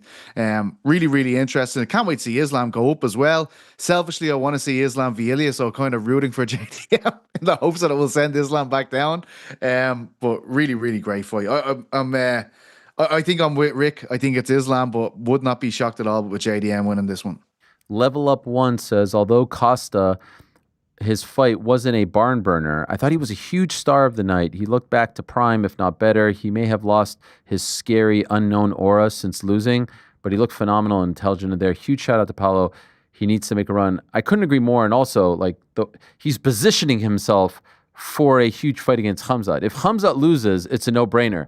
But I could see a world where if Khamzat wins, they say, all right, you asked for it, let's go. Like, he has put himself in that conversation. He better get himself to Chicago. Have him sit there in the front row, do the back and forth thing that he was doing at the press conference throughout the entire fight, and just, like, let him cook. Paulo is an incredible personality. He's very funny. He's very entertaining. He's come such a long way. I remember the first time I had him in studio with Captain Eric. It was on the same show that GSP was in studio days after he beat Michael Bisping in New York City. Paulo really had no business being on. It was a special edition. It was a Thursday show. Did not speak a lick of English and looked the part. I mean, he's a very good-looking guy who's gigantic, and he's really come into his own. Shout out to his partner, hopefully soon-to-be fiance, soon-to-be wife, Tamara, who does a great job guiding him. And he hit it out of the park. He came across as a star. He fought a smart fight over a guy who had won, I believe, off the top of my head, 6 of his last 7. That was a big-time win for him, an important win for him. You can't be in the Khamzat conversation if you lose to Kopylov, and he did what he had to do, and I hope he's sitting there in the front row come the 16th of August. Well done. Well done is his name. Dustin finally lost 2 in a row for the first time in his career. Holy smokes, incredible he could go out that long. Yeah, I noticed that. Someone brought that up. Incredible. 10 losses, which just add him to the list of legends who have double-digit losses in the UFC that no one cares about. No one thinks less of him because of it. And that was the first time he's lost 2 in a row. Pretty incredible. This is from Left Leg Cemetery. Goat Connor. He's talking about you, GC. In light of DP's retirement fight, what are your favorite last dance sports moments? One that comes to mind for me is Ray Lewis announcing his retirement in 2012 and the Baltimore Ravens proceeding to win the championship. Most careers end in heartbreak, but Ray went out on top. It's tough.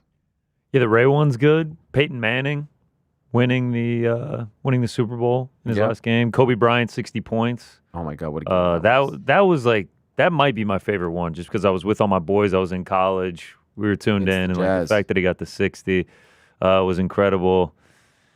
Man, it wasn't a last dance, but Tiger winning the 2019 Masters after like everything he went to was incredible. The greatest of all time would have been Jordan's shot over the Jazz. If that's how he ended. Yes. If he that would have didn't been come the greatest final moment. Yeah. That would have been up there. Yeah, I'm trying to think. I don't know why. Messi at the World Cup. It was his last World Cup. Yeah, but now I feel like he's coming back. Yeah, I think so too. But why wouldn't he? I don't think he's gonna last. You don't think he's gonna last? He's 1 more year. By the way, he's also smashing it right now. Like, he had a stretch there where he scored like 8 goals in 4 games. PT, what do you know, man? Yeah, what do you know? Diagnosis? Yeah, what are you saying? he's gonna sign for Barcelona. It's You think he's leaving? You think he's leaving Inter Miami? Yeah, they're saying he's gonna sign. He's rejoining Barcelona this year. He's gonna do the people of Miami like that. That's all they've given. They're building a stadium in his honor. In Miami. A statue. Listen, I've said too much. Wow. What else? Fabricio Romano here. Best send-offs. Robbie Lawler up there? Yeah. I can't believe people were comparing the Lawler send-off to DP. Like, I was like, this has never happened before. They're like, oh, Lawler did it like a year ago. Different level. You're comparing Lawler in Las Vegas on the prelims against Nico Price to what we saw this past weekend? Excuse you, man. What else? Derek Jeter hit a walk-off. Oh, that was an incredible one. Yeah, you just looked it up. I'm just looking up like best Give us some more. here. Yeah, give us some more. I feel like we're missing a ton. John Elway also won the Super Bowl in his final game. Went back to back. Games MVP. Yes. Ted Williams in his last at-bat hit a home run. Who could forget? Capping off his legendary career. Ray Allen, corner three-pointer in the Heat Spurs NBA Finals. That was his last game? That was his last... I think that was his last season. Wow. You were there for Maradona's last goal scored in the World Cup before he got tested. He tested positive for cocaine that time, right? So did he score in that game? I was there, yes, 1994. Scored a penalty. Did he score a penalty against Nigeria? He went that's where he went psycho into the camera and they tested him afterwards. Like, no, he's out of his face. Wow. I remember him leaving the game. I don't remember him scoring, to be honest. Oh, maybe he didn't. Maybe it's a different game. There's been some good ones in pro wrestling. Pete Sampras, Bill Goldberg, retirement, much talked about. Pete Sampras won the U.S. Open and then retired. That's not bad. That's legendary. Rocky Marciano. Oh yeah, there you have it. David Robinson. Didn't John Elway win Oh. back-to-back Super Bowls? Yeah, I mean, I already said that. Yeah, we Thanks said for that. listening. Thanks for listening. Oh, sorry, I was you're right. locked it's all in good. thinking about how you guys hadn't mentioned Derek Jeter. So you had to look at No, you're right. The Admiral, 1999, he won the NBA Finals against the Knicks, and then I was adding. Because you know Derek Jeter walk-off last game. That was a good one. That's I good. think it was I can't believe we versus forgot Shana too, that. What and I about was Dustin just like, Poirier? wow. He got a was a final good one. fight in New Orleans. That was if you're gonna mention great retirements, that's got to be up there. Jordan had just Hey, Kobe Bryant's a retired good after one. the Jazz game. Oh. I watched the Kobe Bryant game in Tampa. I was there for UFC on Fox, something or other. Khabib fought the dude who replaced Tony, Daryl Horcher. Yes, he fought him on that card. What a Rashad was on there. I think against Glover Teixeira, if memory serves me correct. Rose was on there. I think against Tisha Torres. Anyway, I watched it in a crappy hotel room in Tampa. Good memories. White Whale Holy Grail. Hello, Ariel. Uncrowned is smashing it. Thanks for all the hard work. It's so fun to have all this content. Man, Uncrowned team. We had Ben Folks. We had Ben Folks in today, PT. What? Yeah. He made Ben Folks. The Ben Folks. Jacked as ever. You know He's this guy's on jacked. steroids. You know this guy's jacked. He looked good. He looked good. You touch his back and it's like... Also, can we talk about the grip strength? Grip strength is phenomenal. We Rec league hockey, man. That's what we'll do to you. You had to really go in there, and it felt like you were getting outmanned there when every time I shook his hand. Yeah, no, He's a mountain man. He's a specimen. I went in for. He's a mountain man. He lives in the mountains. Anyway, he said this individual really loved the Eric Bischoff sit down as well as Costello Van Steenis. Nothing better than when meritocracy makes a start. Could you please give us some behind the scenes on what it's like to make Ariel and Ade? What's it like having a co-host on Zoom? Is it more difficult booking guests from the world of boxing? Oh, these are good questions. I like these inside baseball questions. I really like Ade. When this idea came about of doing a boxing show with DAZN produced here by Uncrowned, part of the reason why I think they wanted to work with us was because, as acknowledged by the industry, we are the #1 unbiased outlet in all of combat sports, so it's a good look. I said I wanted to do with Ade because I enjoy working with him. I think he's very talented and obviously incredibly knowledgeable when it comes to the sweet science.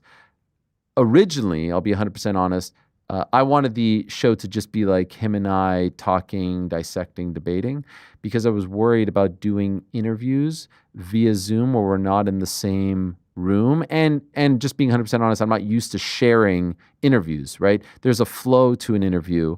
There's this sort of like mythology that I like to use where it's like it starts here and then it goes there and then it ends here and there's a bit of an arc and you follow a path and only you need to follow the path.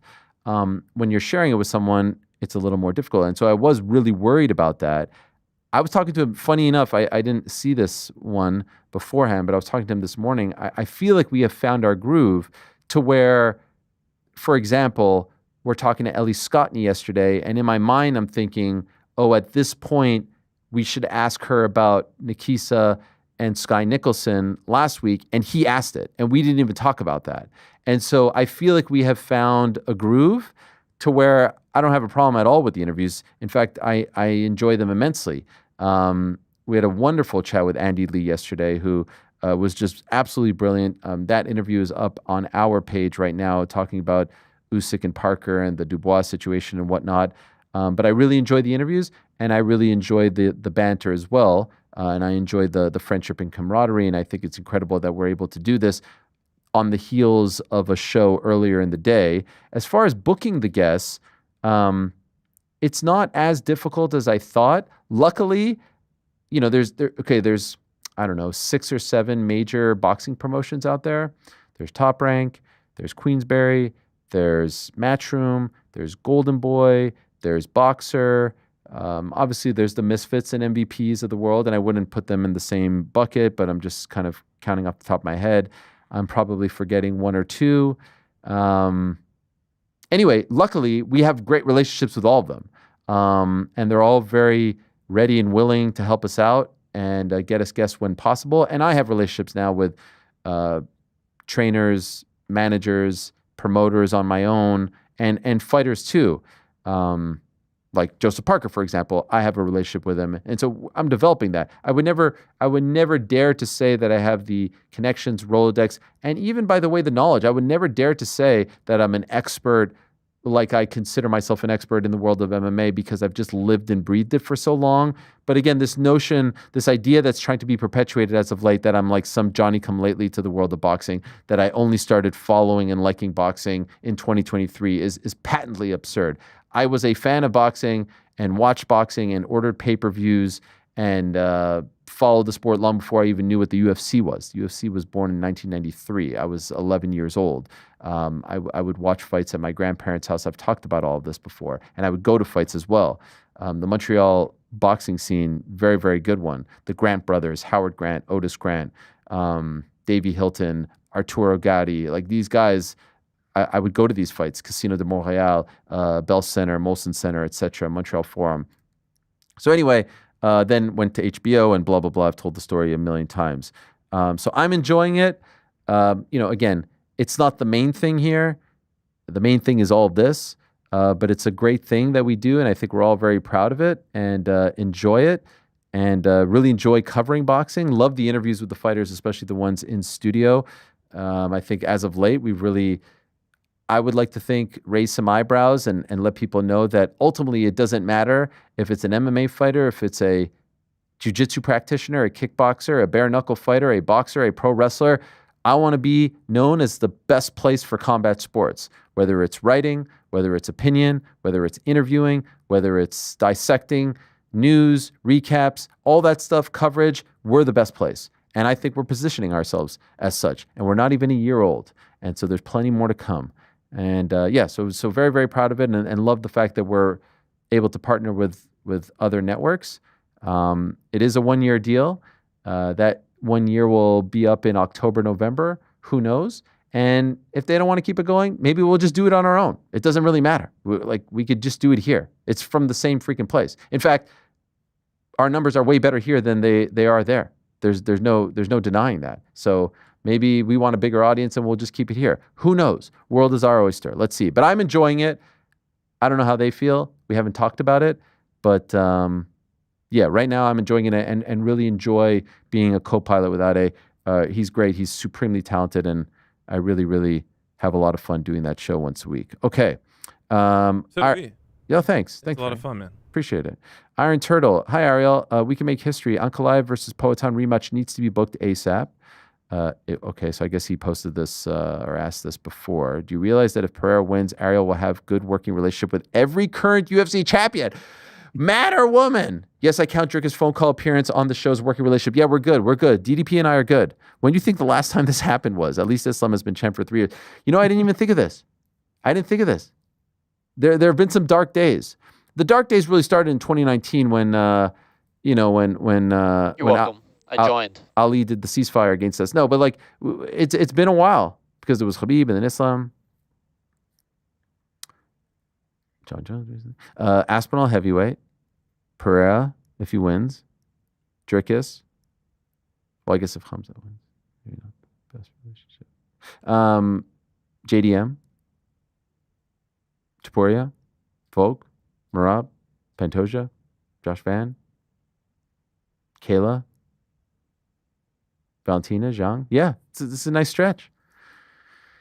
It's a nice stretch. But let's see. A lot needs to happen there.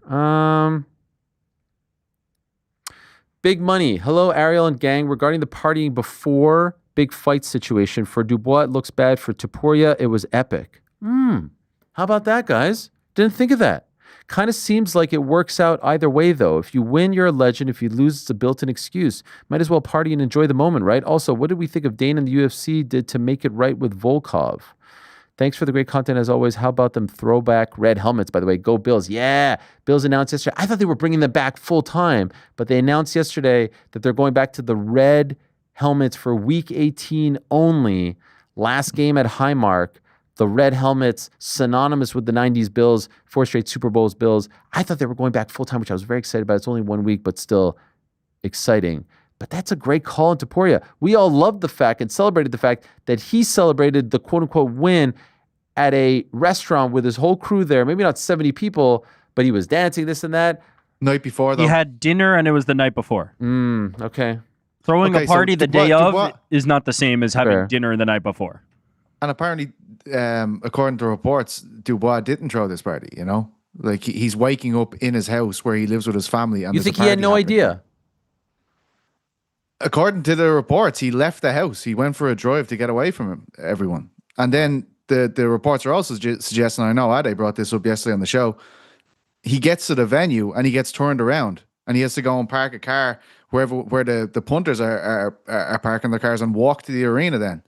Like, I get that, like, this worked for the Joshua fight, and I know, and fair play to everyone bringing that up because it is a valid point, but every fighter, and I've talked to so many fighters about this, just so I don't, so I'm not like, what the fuck is going on here? Like, every fighter wants them days to be as tranquil as possible. And I'm talking about the most amped up fighter in the world, the likes of McGregor, who was around a lot early on. He's a wild man, but on the day of a fight, he wants nothing, tranquility. And then obviously start working up to it as you get to the arena, and then let's turn on the music, let's get moving, all this kind of stuff. I think it's, I even looked at the video, the alleged video of him at that party, and I felt so sorry for him, Yeah. I just think he looked completely lost, and the biggest day of your life. And maybe everybody around him did it with the best intentions, but I don't know. And I saw Don speaking about it on TalkSport, his coach, and he's kind of reiterating all this fact, but I don't know. It just doesn't feel right. It doesn't feel right. And the feeling I have is that I just feel really sorry for Daniel Dubois. And that's the feeling I have. Me too, because there is a simplicity to Daniel Dubois, and he's still pure. He's still very young in the game. Yeah, doesn't talk smack, doesn't want to talk about anything really before the fights. And so you kind of feel like he was thrust into this. And other people deal with it in different ways. Like Ilya's that guy. But ultimately, you are right. It was the night before. But let's not make, any mistake here. If Ilya would have gone starch, people would have pointed to that, right? Yeah, sure, 100%. They would have laughed in his face. It would have pointed to a lot of things. Yeah, that would have been more. They're waiting to do that. It will happen, by the way. If he doesn't retire undefeated, they will talk about the records. They will the roses. Yes, everything will get thrown. But in I will his say, face. like, but that's part of his appeal. But I think there's a clear distinction here, which is like one represents like a lack of focus on fight day, and one represents like just being cocky, right? Like Daniel Dubois isn't going out there and being like, I'm gonna knock out Alexander Usyk, and I'm going to do this, and I'm going to do that, and everybody's going like, aha, he knocked you out instead. It was, he threw a party, or somebody on his team, somebody on his behalf threw a party that he attended. It's not the same as just like trying to rub somebody's face in them being cocky. He woke up in the house where the party is happening. And if you look at it, right, just take the two examples of the video. The video that allegedly this is Ilya Topuria the night before, and allegedly this is Daniel Dubois on the morning of his fight, wearing the same T-shirt he wore to the arena.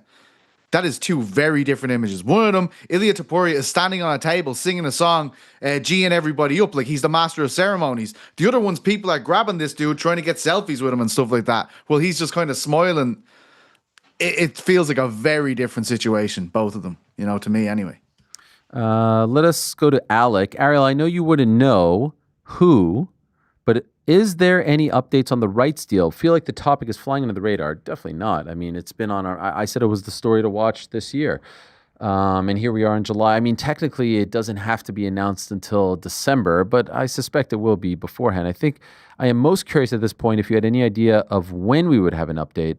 Or the answer itself, I'm not 100% sure how all that stuff works, but I would think they would have to make some sort of decision soonish. Yes, I mean, like, look, WWE announced their move to Netflix like a year in advance. There's no sort of blueprint for any of this. I remember, UFC announcing their deal with ESPN in May of 2018, and then it kicked in January of 2019. The more and more I hear, it will be split up. And the more I hear, I mean, we know ESPN's in play. We know they want to be in business with Netflix. We know they have the relationship with Netflix because of WWE and also this boxing match. WBD is out there. And in case you don't know what that is, WBD is TNT, Turner, TBS, HBO Max now, True TV, all of those guys. They have a lot of money that they've now freed up with the NBA deal going to Amazon and NBC. And so I could see a world where it's Netflix, WBD, Netflix, ESPN. I see a world where it's ESPN and WBD. Maybe there's Amazon out there as well. One didn't work out great for Amazon. PBC, I don't think, has been stellar as well. So obviously UFC on a different stratosphere than those two entities. But as of right now, I'm not hearing that something's coming tomorrow, but it could be any day. It really could. And I don't think it's going to go all the way till December. And they're going to make a lot of money. And this is what I could tell you unequivocally and with 100% certainty. They will make a lot of money. It will be the highest and biggest deal in the history of mixed martial arts, in the history of the UFC, and the fighters will get 0% of it. Unlike any other team sport league that they want to compare them to, the fighters will get 0% of it. Dana seemed to tip his hand a little bit. He, in that interview with the Full Send guys, he said something about like it being a more global platform, which I don't, that leads the mind to wonder about like tech companies and things like that as opposed to a domestic broadcaster. So who knows? But I mean, I imagine the situation's fluid. They're negotiating with a lot of different people. But I thought that was interesting because usually he's not really like revealing stuff like that. Jesse Orozco, in your opinion, how does the UFC look post Dana White, assuming Hunter takes over most of the operations? I mean, here's the thing. Hunter is doing the vast majority of the behind-the-scenes stuff. When it comes to like fighter negotiations and all that, they have departments for everything, right? So they have a legal department, they have a marketing department, they have a PR department. They all kind of do their thing. But Hunter is the guy, like you notice more and more people mentioning him, bigging him up, talking about him. Dana is El Jefe. He is the head honcho. He's the figurehead.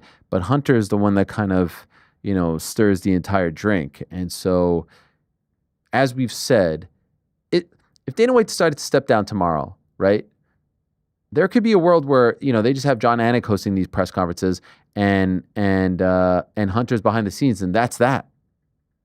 Right? I mean, like he does the post pressers. They don't have to do those.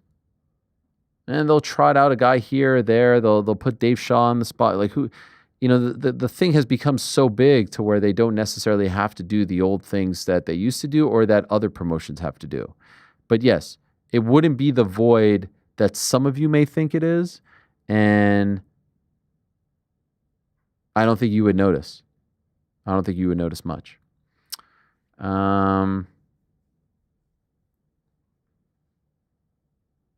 Grand Hill drinks Sprite. Good morning, Ariel, and many blessings to you and the crew.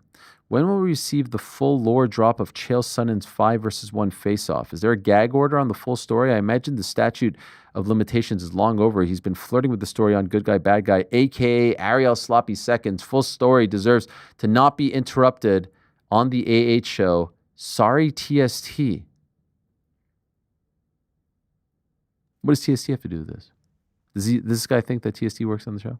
We love TST, but he hasn't been here for a while. And what 5 versus 1? What is he talking about? Is he talking about the hotel thing? I think he's talking about the hotel thing, yeah. I don't fucking know. I wasn't there. I've never even asked Chael about it in private. It's his story to tell.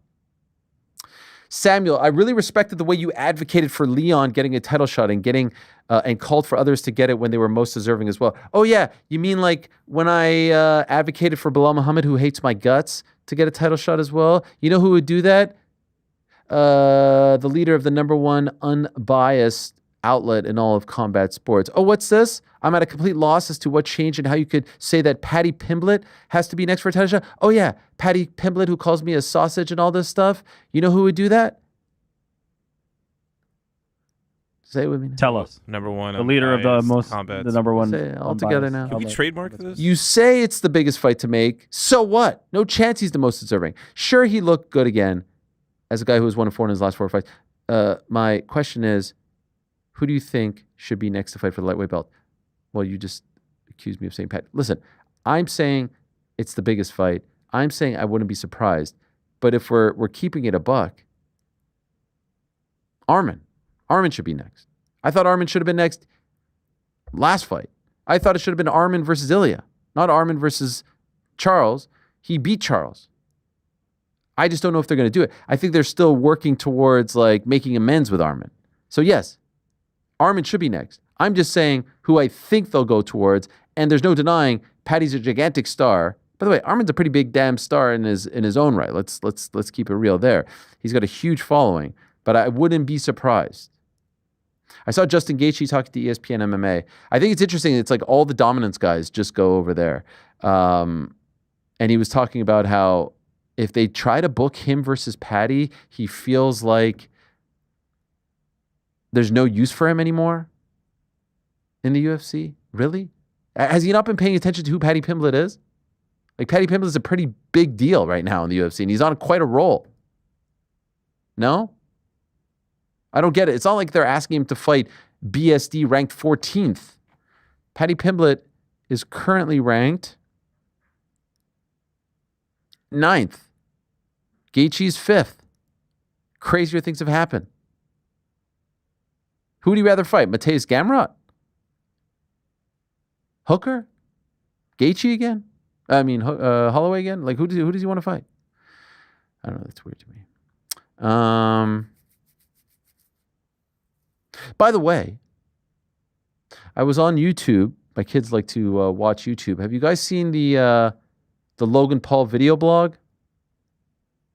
Have you seen this, PT?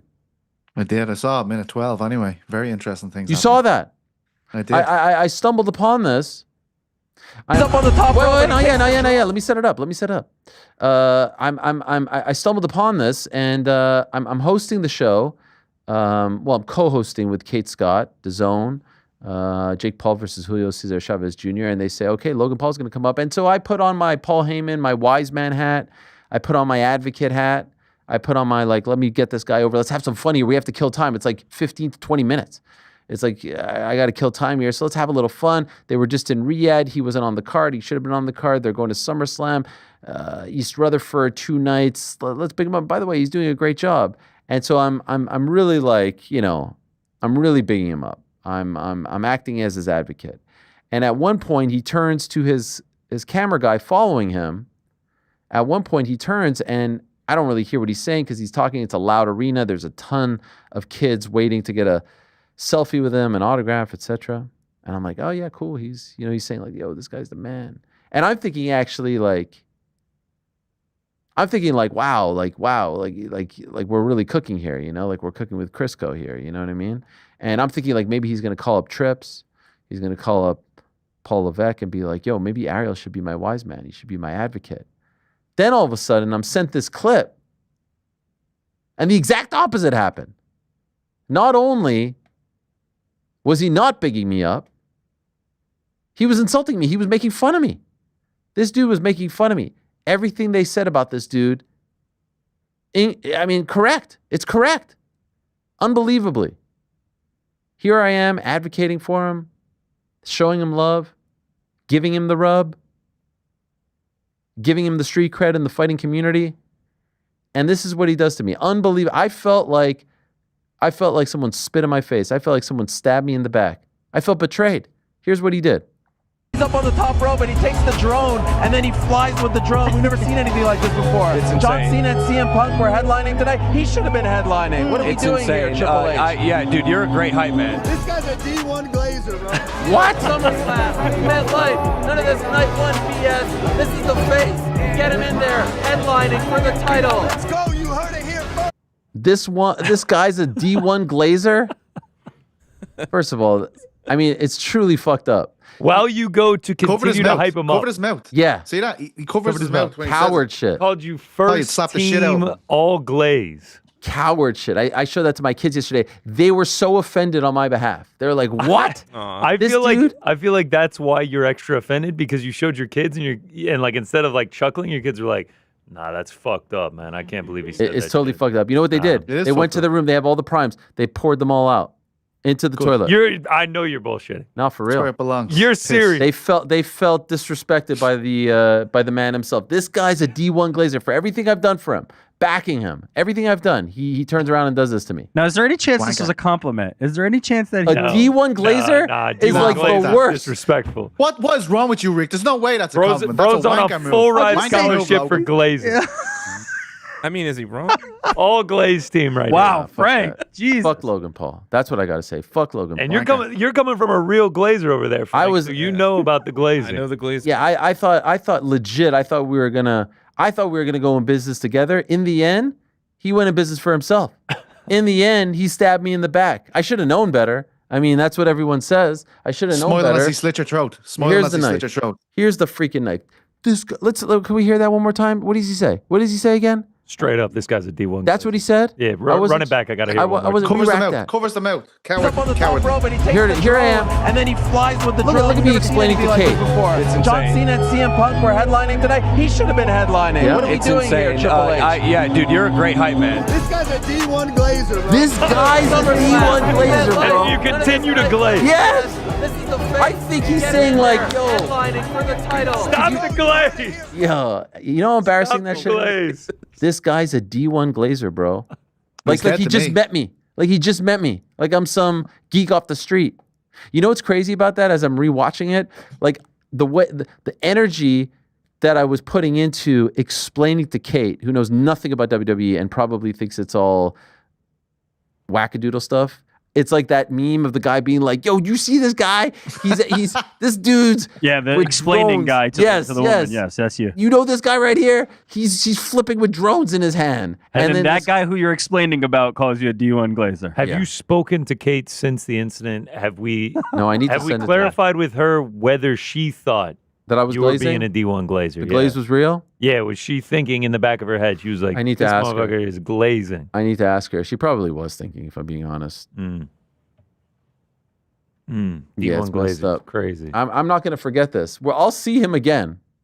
I'll see him again at some point, and I'll have a word. First less glazing team next time, right? all Mm. glaze. First team all glaze. Could you imagine? The Look disrespect. at where Celsius goes. Most Look at where unbiased. Celsius goes. I just love that you were probably like, damn, that's kind of messed up, and then you showed your kids, and they were like, Yo. You got done bro. dirty. Go get the prom. Yeah. They Pour were like, that shit out. yeah. No one calls my dad a D1 glaze. That's right. They had my back. Fair play to the lads. Fair play The to the look lads. on their Fair play to face. 'em. The look of disappointment and disgust. I'm proud of the lads. Was Yeah. there like a brief moment of silence as they like processed? No, they were like, honestly, they asked me to watch it, like to re-rack it a couple times because they're like, what? Oh, man. They made you watch that Did you over say and they over? paused Yeah, it? they're like, isn't he your friend? even though it had the closed captioning on it, it had the caption. They thought were it was still a like, typo. they were like, run it. Was that AI? They You thought don't he call said your boy a D1 D3. glazer. They thought he said, because I was like not glazing. I was just telling the truth. Oh man. Then they started calling me Glazewani. Fucking Your hell. kids started calling you. Yeah. Oh, It's crazy. fucking All disaster. right. Print the Glaze Wani need a merch. I need a t-shirt. We need a shirt. t-shirt. Yeah. Yeah. We can get some crazy artwork done for that. Anyways. And then on top of that, where'd you go to lunch today? Oh yeah. I went to a restaurant called Glaze. Yeah, that's right. Did you order By the way, the that's how I actually. I saw this clip July 4th weekend, and I saw this place Glaze. It had nice little salmon Glaze? teriyaki, What the and I was like, fuck? oh yeah, I forgot to address this thing. You walk in with a bag, and in massive letters, it just says Glaze across it. No, it doesn't. Maybe I swear to God, PT, maybe we can get a sponsorship deal with them, and then we get a special meal called the Glaze Wani, and it's like your special order. Now you're cooking. What would you have done if you ran into Logan Paul on the way here with that bag It in comes. your hand? It comes with the Glaze Wani. You would've comes with squared up? a salmon You teriyaki would've and a squared bottle up of with Prime. Logan? I would have been like fucking Paulo Costa up in that bitch. I would have been like, hey, Can't this go is- off the top rope in the streets, Logan. speaking of food, Persian apothecary. Is it apothecary? Apothecary, you nailed it. Yeah. Dustin Poirier was cooking Cajun food with Sean Evans on a YouTube clip and stated he wanted to do a show where he traveled and visited different gyms and then cooked a meal. He wanted to call it Food Fight.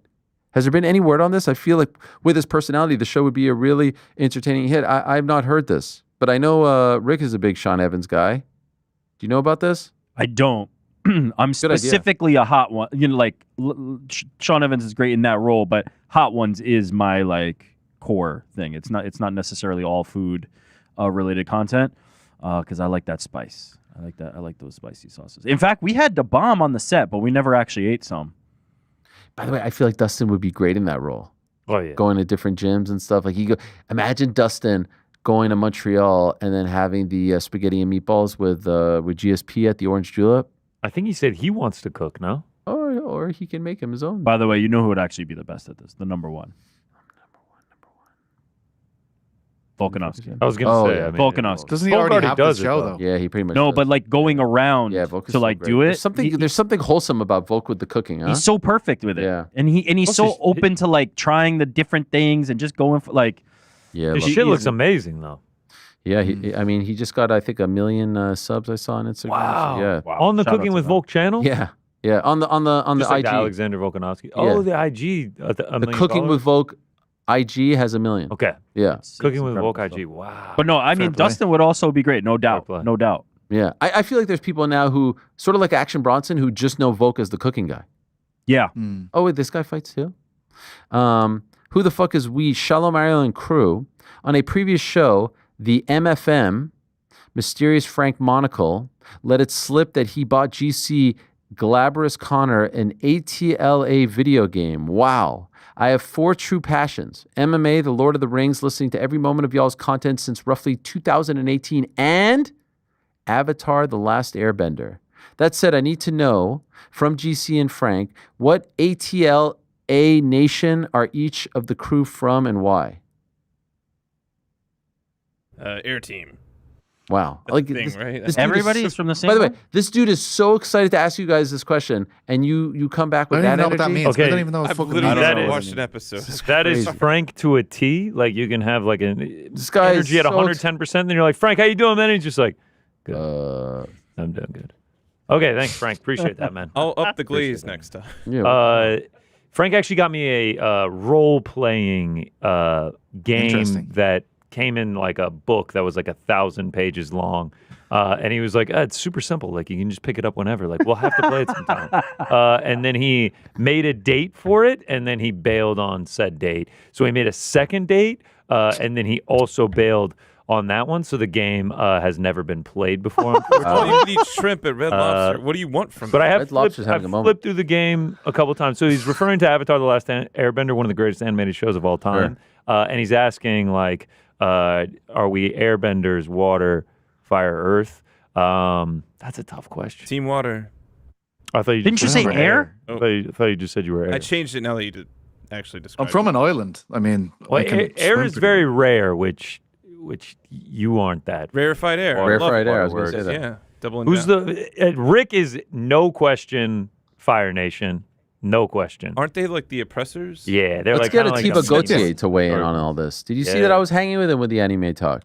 Yeah, I don't know if well, you were hanging. Frank kind of- Anime. Frank I kind of don't know if bailed it's you out, an though. anime. This is more of just like an animated series. Wow. Yeah. He was really into it, I feel like. Yeah, I feel like Pizzi's Earth. Thank you. Atiba knew you knew ball about Oh, yeah. the anime. Loved Atiba. For sure. What about Atiba always talking about loving his opponents and stuff? No. Scary shit. His opponents hitting him is them showing love to him. Yeah, love It's for not him. just that he He's loves his hitting them. opponents. That is how they express their love Scary thought. is by Here, fighting let me him. kiss you real quick. Head flies off into the third row. It's Kyle Grant, fellas, let's hear your gambling stories from the Vegas trip. Anyone win any money? Any late night partying? None. Nothing. There I are don't no think stories. any of us even gambled once. I don't think so. One spin of the roulette, and it was a loser, and that was And all it was I did. Jordan. That was it. It was One, just Jordan. Wow, Jordan, the only one who took one seat. Jeez, at he a- didn't at a gamble at table. all. I didn't know. I didn't even sit. Okay, I so, just like- was walking by. Everyone loves calling me a degenerate. I really just like sports betting. That's it. But I like, do too. we actually had a game. We haven't told Rick about this yet. We had a game where he had to drink every time Rick was like, I haven't played any poker yet. I can't believe it. How many did we do? 5, Andy 6? doesn't even remember the last. Andy blacked out? the last day because she blacked out. No, it was kind of crazy. No, isn't that Frank? It was kind of crazy. It was kind of crazy seeing Rick in a poker room as often as he was, and he didn't play it. It's true. Every time I've been to a casino with him, he has played poker. So. And by the way, It was what bizarre about all for the me, too. behind-the-scenes content? We had that incredible 30-minute clip. You guys doing the Guinness tour, the Fight Feast. I mean, cooking right now. We've been putting it The out. Guinness tour was class. It Yes. was an absolute. Yeah, blast. Jordan did a great job. Camera guy Nick, come on, amazing. I've yet to watch it, but we don't need to. No, I appreciate it, man. We don't need to relitigate all of I that. only worked like 70 hours PT last week to knows get why. that thing PT out. knows No why, worries. right? Oh, did something happen? But if Logan Paul put No, the video out, Are you boycotting? He just loves Guinness that much. He thought he'd get Yeah. jealous. No, I'm more of an Irish forged stout kind of guy. Killian? I was going to say Killian's It's a Irish forged bread. Irish stout. By the way, how about this? The next question, Gecko Da. Ariel, what's your problem with anime and why do you hate it? I don't have a problem. Can we just call it anime? I remember someone wrote in and they gave you like a breakdown of different animes to watch. And as you were reading that, I was like, oh yeah, that sounds all right. Never checked out any of them though, but fair play. Yeah. Jose, Ariel, please enlighten us. You've constantly told us that you would tell the full story about you and the UFC's relationship. When can we expect the full story? What full story? How many times? Like, you guys know everything about me. What more do you want? Also, with the press conferences and media scrums severely lacking in genuine, hard-hitting questions, my question to you would be, why not get media credentials again? If not you, then someone from Uncrowned. The UFC needs genuine conversations with genuine, hard-hitting questions. By the way, we have been credentialed. Drake was at the last UFC event. Drake Riggs, who does a phenomenal job for us.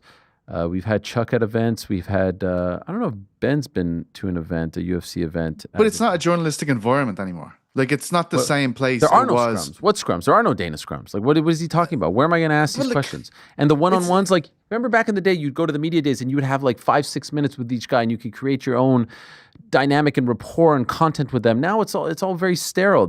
Now, nothing's stopping someone, and I would say this to any young journalists out there, and there are a few who do this. I think the Full Send guy does it. Canadian brother Oscar does it as well from the Mac Life. Mike Bond does it sometimes. Jose Youngs does it sometimes. Like, you need to go to these guys' rooms. You need to do sit downs with them. You need to try to do stuff off the beaten path. You can't just rely on that content. There's no value in that. I do want to give a shout out to Drake because he has an interview up right now over on uncrowned.com. I don't know if you guys heard, but it's the #1 unbiased combat sports site on the planet. Yes. RDR is his interview subject. Renee DeRitter, who's going up against the one and only Robert Whittaker this weekend. And they were talking about one championship. This is great stuff and interesting stuff. Obviously, this is the quote, they're not doing well. Obviously, money's running out and whatever, but they're just making the wrong decisions. Why would you want to F up somebody's career? I just don't understand. Our time is so short. We have only a couple of years in our prime, and they're just trying to ruin people's careers. It's just that, plain and simple. It's coming out more and more. Everyone sees what's going on. It's just like, why? I don't know. ...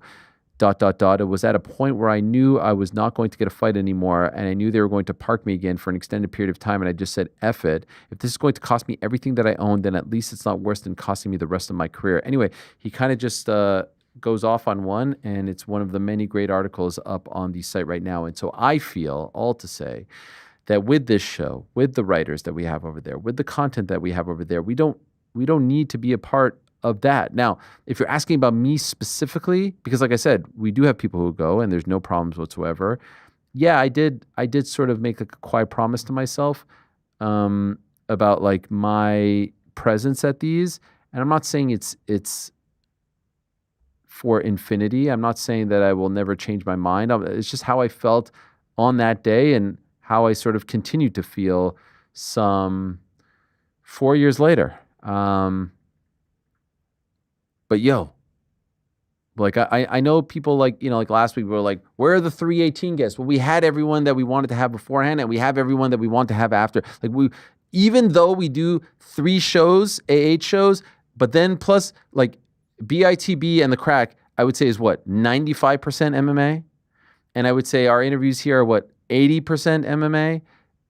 But when you actually consider the amount of hours that we're putting in as opposed to the past, it's still more than ever. It's still more MMA content than ever. So that's why it's laughable when people are like, oh, the boxing and the MMA or the wrestling is ruining the show. Like, it's still more than ever. It's just different. And by the way, part of the plan was always to do it from here as opposed to being a part of the traveling circus, because my life changed and my priorities changed, and I didn't want to miss things at home. Curtis says, shout out to Frank. I'll be seeing Primus play tonight in Raleigh. Oh, hell yeah. I just saw them on Monday. Yeah. Good stuff. You're in for a treat. New drummer kicks ass. Jacob says, has GC already purchased a Salsa Boy shirt? No, that's not happening. Well, I wonder where that was at. D1 Glazer for Salsa Boy over here. Number one fan. I actually, Public Enemy number one. Why? We got history, me and Salsa Boy. We go way back. Christian says, interesting question today regarding what DC said about Brock Lesnar being banned in TKO. This was said during an interview with Demetrius. Do you by any chance know anything about this? I think what he's referring to is the fact that he's involved in that Vince McMahon lawsuit. And so they want nothing to do with him until that's all settled one way or the other, until that has reached a conclusion. I believe that's what he said. I don't think he has any intimate, detailed, behind-the-scenes knowledge of his relationship with TKO. And I think when he's talking about TKO, he's primarily talking about WWE, but WWE and UFC are under the same umbrella, and so they will sort of respect each other's stances on things. That's also not like a ban per se, right? Like if they're not in business with him, it's not a ban. It's just like we're not in business. Yes. Oh, Sammy says, hello, Ariel and crew. Great to see a while ago the Vegas show behind the scenes when guests were arriving to the studios. Any more behind the scenes? It was short clips, but great to see. I mean, it was a 30-minute video, but yes, I understand. We want to do more of that, and we will do more of that. 100%. Sean Plan, Ariel, do you watch Love Island? I will be 100% honest. I do not watch Love Island, but I see everyone talking about it. Is that American Love Island now? Like, is that a new right thing now? over there? I think there's an American one that is taking everyone by storm. I don't even know where it airs. Where does Love Island air? Peacock. Peacock. It's a Peacock exclusive. I believe so, yes. It's not on NBC. I don't believe so. The Wow. only way that Mrs. On Air watches it is through Peacock, which now I have also watched. Love Do you enjoy Island. it? Enjoy it is a stretch of a word. Okay. I just want to say I appreciate you being 100% honest about whether or not you watch Love. Yeah. Who, me? Yeah. Oh, wow. I just did it. Me? There it is. There it is. That's how you started it out. I'm going to be 100% honest. Yeah. Still, I don't watch it. I've never seen an episode. I don't know anything about it either. I bet you if there's one member of the team who I would nominate to be a Love Island watcher, it would be camera guy Nick. I've met some. I have a story about an episode I watched once, and what's I that? don't want to get into it. Oh, okay. Is it too, what is it? Is it too sensitive? It's not too sensitive. It's just a very awkward moment that happened while Okay. I was forced to watch it. Okay. Do you want me to go? The music is playing now. Right, so we're babysitting Elaine's nieces once, and Elaine's like, "Oh, they're allowed to watch Love Island." I was like, "What?" Like, you know, they're like 13 and 15 or whatever, and she's like, "Yeah, they're allowed to watch Love Island." I was like, "That's fucked up. Fine, stick it on, whatever." Right, so Elaine's like, "Oh, we're gonna get food in, blah blah blah. We'll do all this stuff." Doorbell rings. It's the guy with the Chinese. Elaine's going, like, she's Big John in this situation. She's going to get the Chinese. Leaves me in the room with the two teenage girls, Elaine's nieces, and immediately, as soon as she walks out, they're talking about the wildest, like the people on the TV, the people on Love Island, are talking about the craziest sexual things I've ever heard in my life. And I'm there, grown man, just sitting there going, oh my fucking God, what's going on here? I'm panicking, I can't look, I'm just looking dead at the screen, trying not to react in any way. Meanwhile, Elaine's taking like fucking half an hour to put some, you know, chicken balls on a plate or whatever the fuck it is. I was piss and sweat, completely traumatized. The only time I watched Love Island and the last time I watched Love Island. Incredible. That's incredible stuff. Thank you for that. I'm happy that you divulged. Glad I shared. Appreciate it as always, Pete C. We'll get to more questions on the back end of our next two interviews, but let us go to our next guest who was standing by while listening to all of that. He has turned into one of the very best coaches in MMA, had a great run as a pro, 12-3, last fought in 2018. Now one of the pillars of American Top Team, by the side of the likes of Renato Moicano, Alexandre Pantoja, Armin Tsarukyan, and many others. It's long overdue that we have Marcus DaMatta, a.k.a. Parrumpa, on the show. He's kind enough to join us from Florida right here and now. Hello, my friend. How are you? How you doing, Ariel? Thanks for having me. A pleasure to be here. It's a pleasure myself. It's a pleasure for you to be here. It's a pleasure to have you here. It's a pleasure to see all the great success that you are having with the team and with all the great fighters by your side. Was this always the dream for you, by the way? Because like I said, you had a great career in MMA. You were grappler, BJJ, all that stuff and more. But now turning into the head coach that you have turned into, was this always part of the dream for you? Yes, actually, I started fighting MMA to get better as a coach. You know, I needed to have a better understanding what MMA really was inside the cage. You know, and the cutting weight process, the whole adrenaline, fear as a grappler to get punched in the face and get knocked out. I need to experience that to see if the techniques that I was about to show these guys, will actually work. So that was the whole point was to get better as a coach at American Top Team. My goal was initially just do 5 fights, but it's kind of like a, addicting sport. And then ended up doing 15 fights, way past my prime, I had to say. But it was always with just trying to be a better coach in the back of your mind. Like you didn't really care about trying to be champion or anything like that. It was always with that goal, which you don't really hear other fighters turn coaches say. You always knew what the end goal was going to be. Yes. I mean, I started at 33 years old, so pretty old, to become the number one in the world. I always had a dream to compete in UFC, obviously, but that didn't happen, and I knew that I was never going to be the number one in the world for any weight division. I tried my best to be the best that I could, still coaching at the same time. I never had the opportunity to be just a fighter, and Dan Lambert was kind enough to let me do both, while coaching American Top Team fighters. I was, getting camps together and in the middle of the trips I was fighting, but the ultimate goal was to be a better coach, of course. Your last fight, I think you were around like 46 in your last fight, right? Which is incredible. Yeah. Much respect to you. What was that like to prepare for a fight and fight at that age? Oh man, it was hard because I was weight cutting and I kind of like dozed out a little bit. I knew that it has to be that last camp. I didn't have another camp on me. It was getting pretty bad. Not to fight, but like to train, to dedicate myself, to be, dedicating myself every day at the gym and dieting. And that was really hard, alongside with all the commitment that I had as a coach. I knew that was like, man, this is it.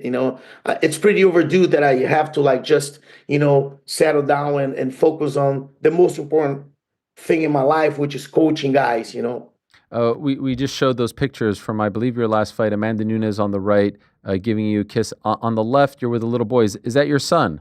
Yeah, Pedro is my oldest son. So now he's obviously a lot older. Is he into martial arts? Does he want to be a fighter? He wants. I don't want him to be a fighter, but he wants. He trains a little bit of striking and jiu-jitsu with me. He's now 15 years old. Back then, I think he was 8 or something. So 15, not quite at the point at the age where you have to decide, but is he trying to push you to be okay with him pursuing this dream? Yeah, he's trying. Okay, okay. He's at the gym. He's at American Top Team. Yes. Oh, so he's surrounded by all these legends. It's hard not to rub off on him, right?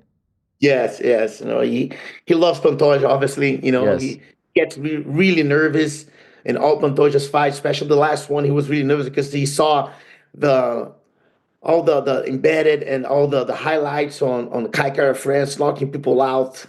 And then he was extremely nervous for that. And when Pantoja finally won, he called me and I was still at the T-Mobile Arena, really, really happy. So. And there you guys are after that last victory. Can I ask, when did you and Alex first meet? Well, it was kind of like a coincidence because I was in UFC Boston with T-Bow and he was fighting Dustin Ortiz. They both lost on that card.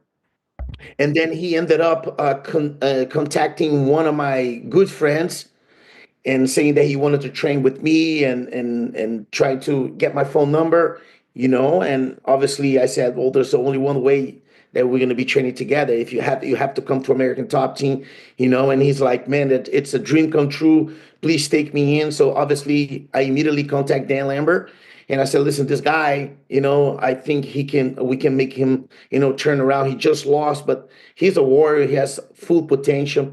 And then was all over. I said, yeah, bring him in. And I believe like 2.5 months later or 3 months later, he took a short notice fight against Brandon Moreno in Chile, and it was a 30-26 fight.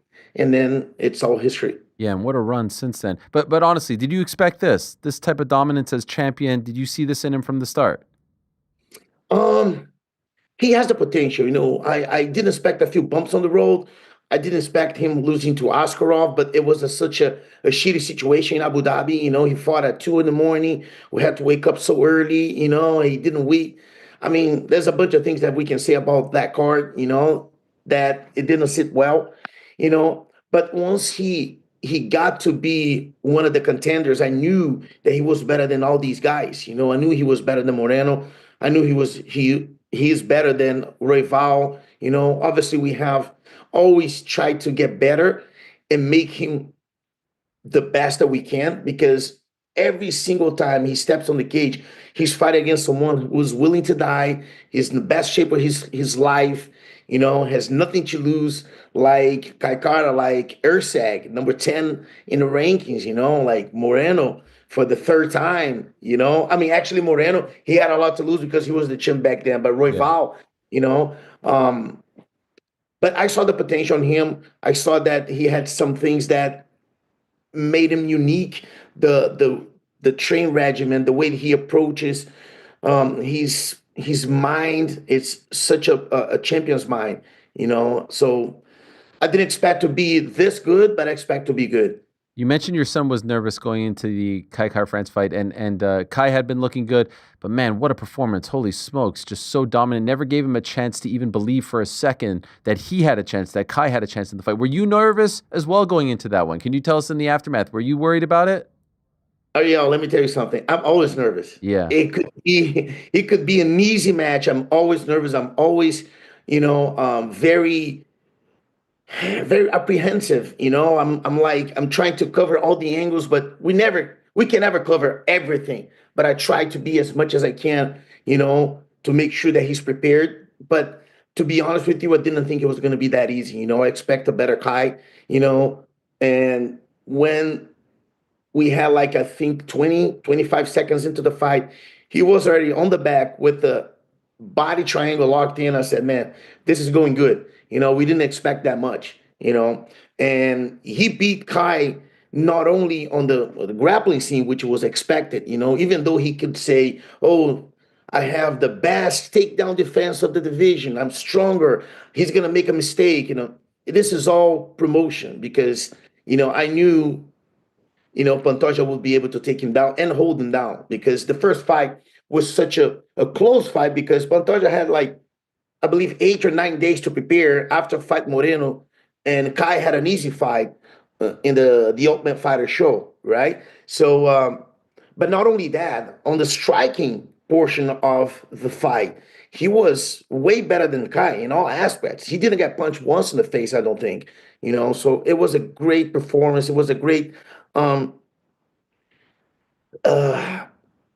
stamp on who he is and how underappreciated as a champion he was, and I think people start now realizing that there's only maybe three guys better than him as a champion. It's Ilya, it's Islam, and Marab, and we don't even know if those guys have the same accomplishment than the Pantoja, but the 125-pound division is so underappreciated. It's getting better now, but Yeah. And he is getting more respect. I feel like people really started to pay attention to him in 2021 when he had that win over Brandon Royval. He posted a video very recently about how sort of nerve-wracking that time was for him, and I'd love to ask you about it. He mentioned that he tore his ACL before the fight.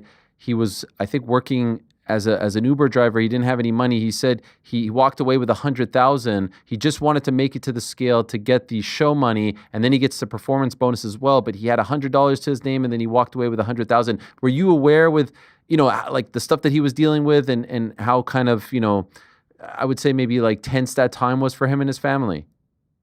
I was not aware about the money situation. I was aware, obviously, fight week, he was sick, very sick, and it was a very hard weight cut because those last 2 pounds was kind of like, very hard to take off because of his sickness, and we were kind of like worried because what if it's COVID? What if we test positive and he cannot make to the cage? He was more worried than us, but he was worried because he didn't have any money.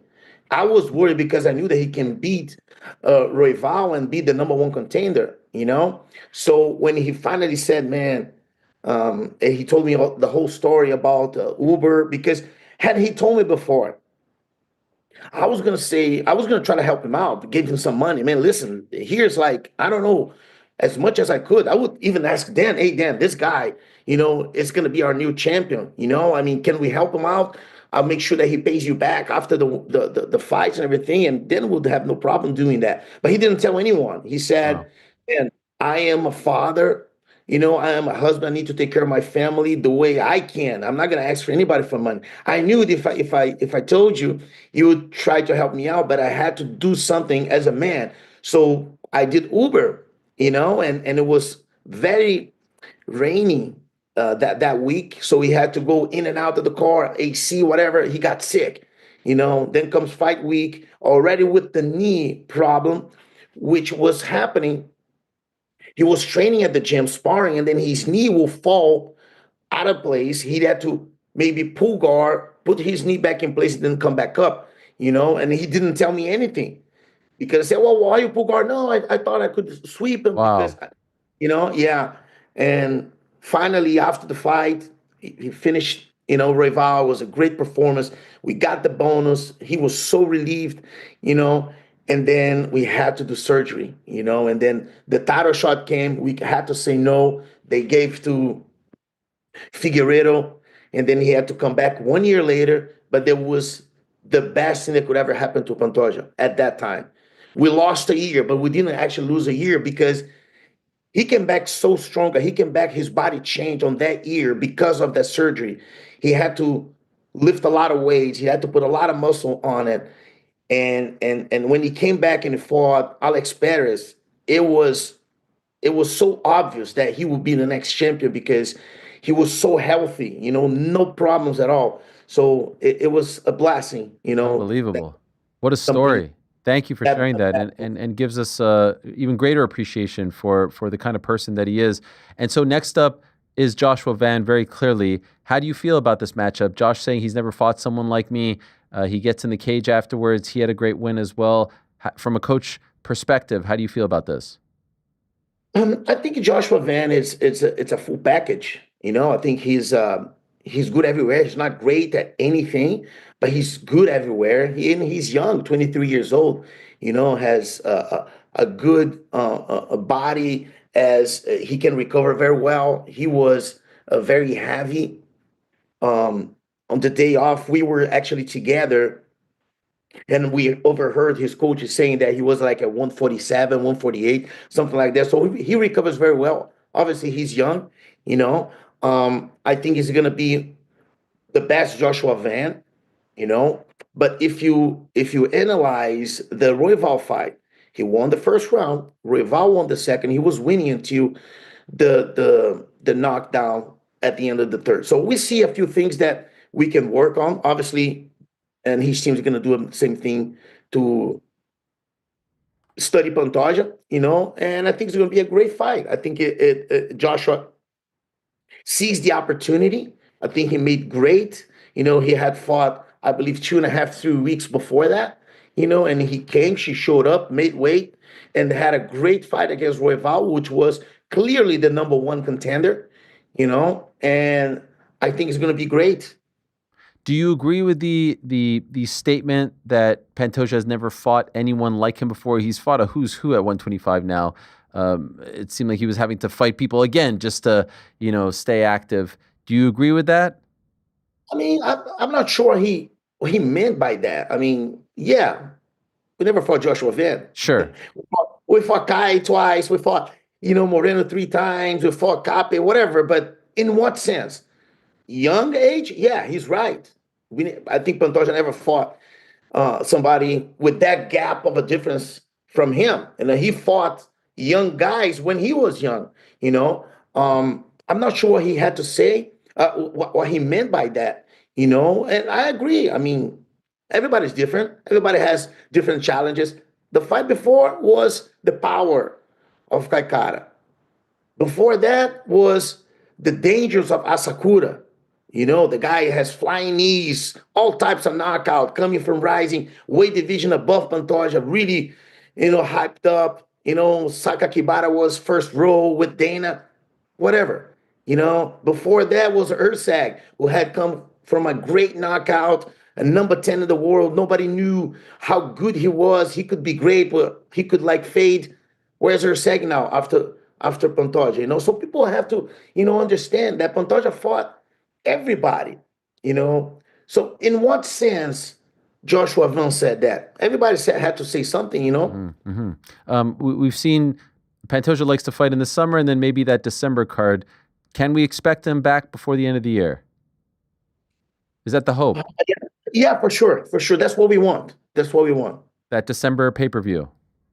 Correct. Yeah. I mean, we had another idea, but I guess UFC had other plans.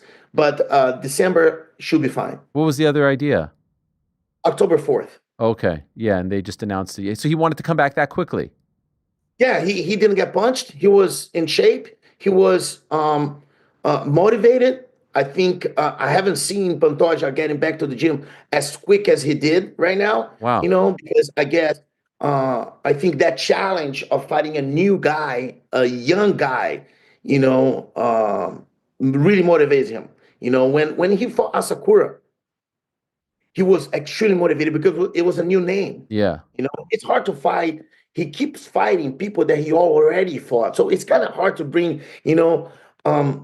motivation and challenges, So when he fought Asakura, he was extremely motivated. And I see the same thing right now with Joshua Van. How do you think he wins? I hate to give predictions, Ariel. Okay. All I know is he's going to be with his hands raised. That's fair. Against Joshua. I would love to ask you about another one of your great fighters, Renato Moicano. And so last year he had an unbelievable year, and this year, this is the game, right? Up and down. Of course, what happened in January, 24 hours notice against the champion is tough. But then the recent fight against Beneil Dariush, what was your take on how that fight played out and why it didn't go his way? It looked maybe very early that it was going to go his way. Beneil's a veteran of the game. What was your assessment of that fight? Well, I didn't expect that Moicano was going to get that tired. His body shut down. We did a good camp. I believe that he did a better camp for June than he did for January for Dariush. Obviously, in January, everything changed. It's kind of the same. It's a southpaw. Yeah, but Islam brings a whole different level of problems that Dariush doesn't. So it was hard to adjust everything in 24 hours. We did what we could. He knew, and he knows that he made a mistake, too early. Champ is a champion for a reason, and he got punished for it. On the Dariush fight, like you said, everything was going great. He made a mistake on the first round, in my opinion. Instead of going to the back, should have kept punching, and almost maybe get a stoppage or maybe get a 10-8 round, make sure you cut him very well, like he did against BSD. Didn't happen, try to go to the back, ended up, finishing the round like that. Second round, Dariush came extremely, heavy grappling strategy, got him really tired. And the third round, it was a coin toss, it was whoever did more. Dariush did more. Moicano shut down his body, and he knows that we need to work on, for the next fight. I didn't like it. He didn't like it either, obviously, and I'm going to push him even harder this time. I know this is sort of out of the gym stuff, But he's in the news this week when talking about this settlement money. I don't know if you've seen this, and you were once a fighter. You know about the fight game. You know how these fighters scratch and claw. And I could say it. I know you may not want to say it. I don't think they get paid enough. And so for Money Moicano to say, I didn't take the money is a little surprising. What did you make of this? I understand his point of view. You know, he said, first thing that he asked me, Coach, what is a contract? A contract is a word. It's your word in writing. So I gave my word that I was going to fight. I'm going to compete for X amount of fights, receiving X amount of money. You know, now years later, I'm going to say, oh, that was not fair. At the time, it was fair. At the time, I was happy. At the time, I was really excited to do it. So why now take the money? Oh, but the money's not going back to the UFC. UFC is going to pay that amount anyways, right? It doesn't matter. It's about me. It's about my principle. You know, maybe right now that I'm talking to you, maybe I should have done something for charity. You know, take the money, but do some kind of charity or divide among people that he thinks that deserves and whatever. You know, so. It's his point of view. I mean, it doesn't matter if I agree or not, you know, it's the way that he is, you know, and we'll see if the new lawsuit is going to do something different, you know, because I think it's another one coming in. Yes. And what about in January where you had Renato Moicano replacing another fighter that you trained, Arman Sarukian? What was that like for you? Because I guess you would have had to know that something was up, right? Because you're with Arman as well. Was that very difficult for you? Was that awkward?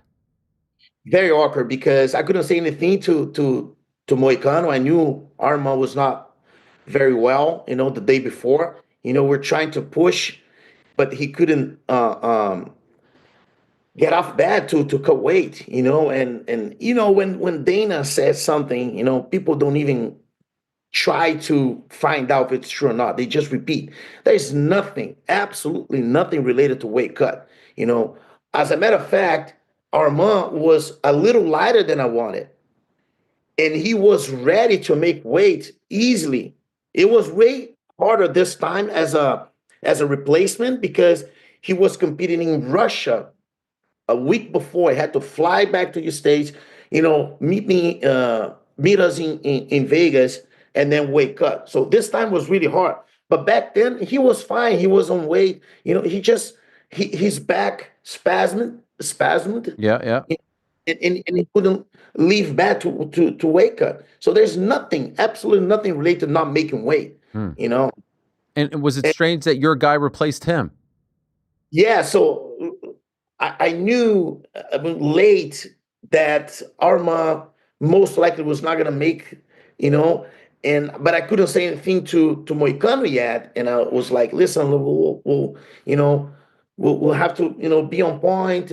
Just something happens, you know." And then Hunter called me kind of late, you know, and he asked me, "Hey, can Moicano make 55?" I say, "Absolutely. He's gonna make 50 if you want him to, you know." I said, "Yeah, he's my guy, you know, he's my replacement, you know. I don't think."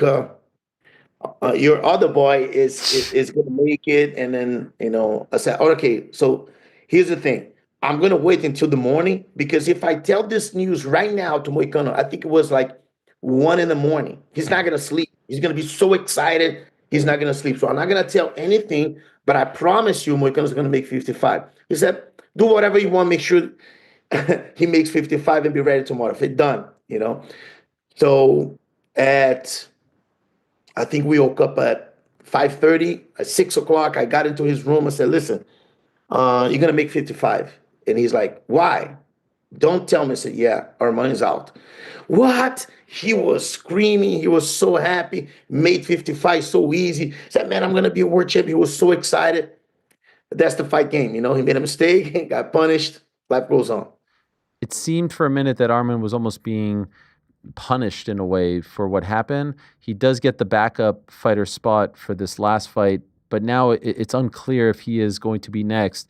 If we're going by meritocracy standpoint, he should be next. We were talking about this earlier. Do you think he will fight for the belt next? What are you feeling right now? It's kind of hard to say, you know, Ariel, because even though he's the number one contender, he beat everybody. Who are you gonna put to fight for the title? Paddy Pimblett, that's a money fight. Okay, respect that. But then Gagey over Arma, I'm not sure. And I don't think when it was Islam, he might say, "Oh, I already fought Arma, let me fight Gagey." He kind of like said that. Ali kind of said that. But now there's not even that angle anymore. Listen, Ilya never fought Arma, and I think I'm not sure if that's the UFC wants before Ilya fights Islam, because in my opinion, in my heart, I think Arma can make it very hard for Ilya. I think he can beat Ilya. I think he will beat Ilya. Oh, you train Arma, of course, yeah. But I believe in Arma. I think he has the ability, the tools, to beat a guy like Ilya. Oh, he's a very heavy-handed guy, unbelievable guy. Ilya is a great champion. All the abilities that Ilya has, he's amazing. He was hired by the UFC because of his grappling, and then all of a sudden he started knocking people out. So no, we respect Ilya's grappling, but I think Arman's a different level. I think Armand has the ability. He's better than Charles. He's better than all these guys that Ilya fought, So let's say they put Armand now with Ilya. Then the big super fight, Ilya Islam, is off. And he beats Ilya, and that super fight off. So I'm not sure, maybe they're going to put Pimblett to fight Ilya or somebody else to fight Ilya to get a good win. Wait until Islam fights Jack. See what happens. Hopefully, they both win. There's your big super fight of the year next year, And in the meantime, Arma needs to fight maybe one more time, to cement himself as the number one contender. That's what we got to do. Whatever, we'll do. Clearly, you have a relationship with Amanda Nunes. What is it going to be like when an ATT fighter, I think the captain of ATT, Kayla Harrison, fights former ATT fighter Amanda Nunes? What is that going to feel like for you? Man, I don't have any relationship with Amanda anymore. I mean, she left ATT. She didn't leave ATT, saying good things about us. I mean, whatever. Kayla is an amazing person. She's an amazing team member. She defends American Top Team to the core. It's all about Kayla. Fair enough, and I respect that. Can I ask you one more about Dustin Poirier? I know he's not one of your guys per se, but another guy who defends ATT and is so proud to be a part of the team. He just had this incredible moment. Who is Dustin Poirier in the gym? I was talking to him on Monday about. He said, of course, I'm going to go back and help guys like Johnny Eblin and others. I will always be there for anyone who needs my help or advice, even though I don't live in Florida. As far as what you see in terms of his interactions with the fighters, the younger fighters, the guys trying to come up, the guys who are trying to realize their dreams like he did, what is your impression of Dustin Poirier as far as a teammate in the gym? Man, Dustin's an amazing guy. Forget about Johnny Eblin. Have you heard about Saba Omasi? Yes, sir. Yeah, he used to fight at Bellator. He's a great guy too, Dustin flies out, pay his whole thing, flies out to just help Sabah and corner him. It's not even about helping a champion. He helps his teammates. Whoever helps him, he helps. He's an amazing guy. I think he had a brilliant career. I think he represented an American Top Team the best possible way. A great guy, great fighter, always brought wars and amazing fights, that we will always remember. I will never forget the BSD fight when a few people, including, a lot of people in the gym didn't believe that he was going to make it because BSD was that hyped, and he, knocked him out. So that's one of the fights that I will remember. Obviously, the Conor fights that always amazing to remember, the ones that he won in Abu Dhabi, and the other one, I believe it was in Vegas, if I'm not mistaken, or New York.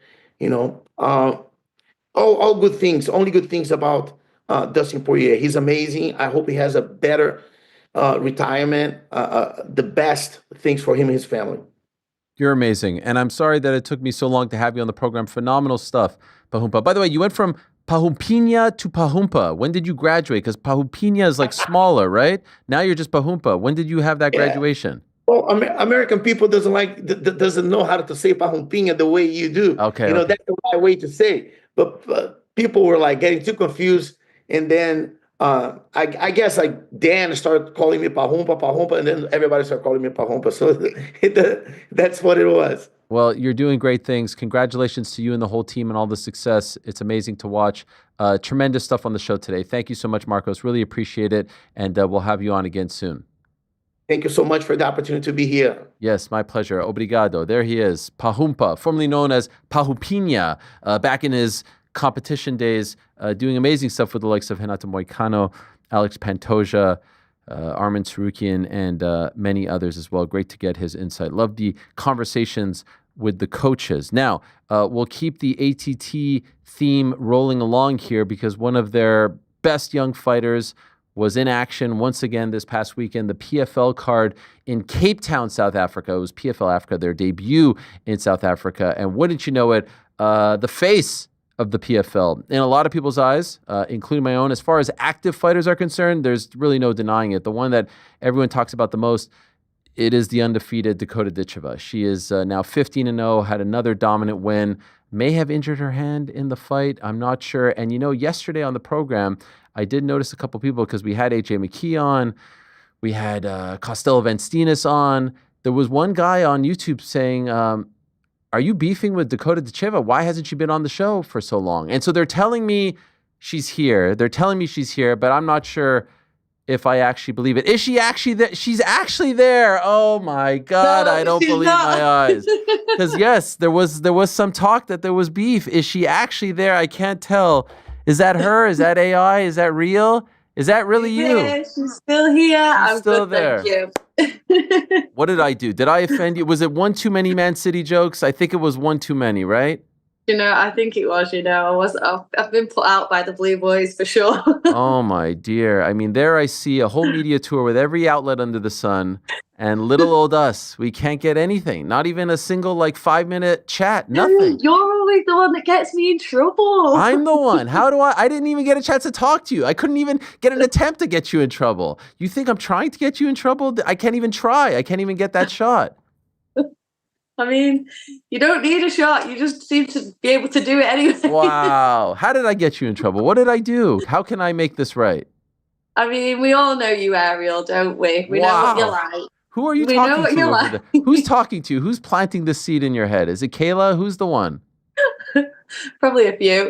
Oh, my dear. Well, I guess you're here under duress, perhaps. I annoyed your manager, John, enough to where he said, can you just please let this guy have an interview so that he can stop texting me? That's what happened, right? Well, he did actually say that. He was like, Ariel is like on me all the time. Like when wow. Jeez Louise. Now I'm a stalker. Feels great. I feel great about myself. Well, it's great to have you. Thank you for coming back. Thank you for gracing us with your presence. It's wonderful. Congratulations on the win. I would be remiss if I don't bring up the hand because that was sort of the last thing that you talked about in the cage. How is it feeling? Not good. It needs fixing. So I'm getting that fixed this week. But it is what it is. She was a tough girl. I broke it on the top of her head. Literally, I felt it with one punch straight on her head in the very start of the third round. So. So, is this the first time you've broken it? The first time I've broken this bone, yeah. I have actually injured my thumb before when I was doing Thai boxing, but it's the first bone I've fully broken. Will this be your first surgery? Yeah. Okay. Fix like that, yeah. And right now, are you in pain? Yeah. Oh wow! It's what does it feel like? Throbbing? Yeah, it's painful. It's very swollen. It's in a cast at the moment. Oh dear. Sorry to see. Sorry to hear that. Yeah, but I'm good. It'll be fixed in no time. I'll be back out by the end of the year for sure. Okay, and first time going under the knife. Is that giving you anxiety? How are you feeling about this? Yeah, no, I'm fine. I'm not really thinking about it too much. It needs fixing, and I want to fight again. I feel like I've been out so long, and then this has happened, and I was so gutted. That's why I was crying at the end. I was just so gutted to be out again for a few months, but it'll be fine. I'll be back in no time. And so you said this happened in the beginning of the third round. So you had 4+ minutes to go. What did that experience feel like? Pain, even though I had adrenaline, the pain that I was feeling like when I was clinching her, like I was like screaming inside, like I was literally, it was horrible. But it was actually my better round out of all three. The first 2 rounds were not like good performances from me at all, but the last round I seemed to like use my legs more because obviously my hand was hurting. I ended up throwing like a spinning back kick, which I never normally do. You have to pull things out of the arsenal, out of the toolbox. I know, exactly, yeah. It made me work other things and go back to the original game plan. So I was happy to get a good round out of it anyway. Do you think you stop her if you have use of your left hand, full use? I don't know. I'll give her credit. Like she probably would have gone to the end, but I felt like, to be fair, I should have knocked her out. This is not an excuse, we'll probably say, but I felt like the canvas was a little bit slippy. So I was like not committing to half of my shots because it didn't feel like planted on the floor enough. So I don't know whether that was the difference in a lot of things, but I'm going to give it her. She's a tough girl, so I'm going to say that she was just tough. Tough. I was sort of lamenting the fact that this wasn't a title fight. I'm still unclear as to why you're not the PFL women's flyweight champion, but I guess it was in this regard a bit of a blessing that you didn't have to go 25 minutes. Yeah, definitely a blessing after what happened in the 3rd round. But I don't know either. Like I don't quite understand it. Like I'm not champ. I don't know whether anyone's champ this year until the girls win the final. So yeah, it didn't make sense for me to fight for a belt because I'm not champion. By the way, they've changed a lot of things. How are you not the champion? And again, I'm not trying to stir the pot here, but I was told, we went through all of this and then I got a text saying Costello's the only PFL champion right now. And like Usman isn't even a PFL champion, believe it or not, and I thought he was the PFL lightweight champion until the next time he fights. And because they've gotten rid of the Bellator title, then he will, if he wins, become PFL champion. But how is, and I don't just say because you're sitting here, how is the face of the company who just won the tournament, who did everything that she needed to do, not like, it to me would be a benefit to put that belt on you. Like most promoters would try to do everything in their power to like concoct a plan to get the belt on you. You have actually earned the right to be the champion, and yet you're not fighting in championship fights or defending the title. It doesn't make sense. Do you have any idea why this is?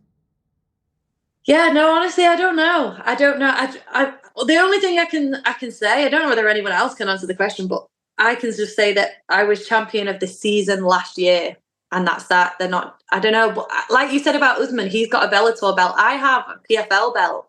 Like mine's not a Bellator belt. Yes. It doesn't make sense. To me, I think that if you graduate to like the champion series, you should be fighting for a belt. You should be defending a belt if you've won that other belt.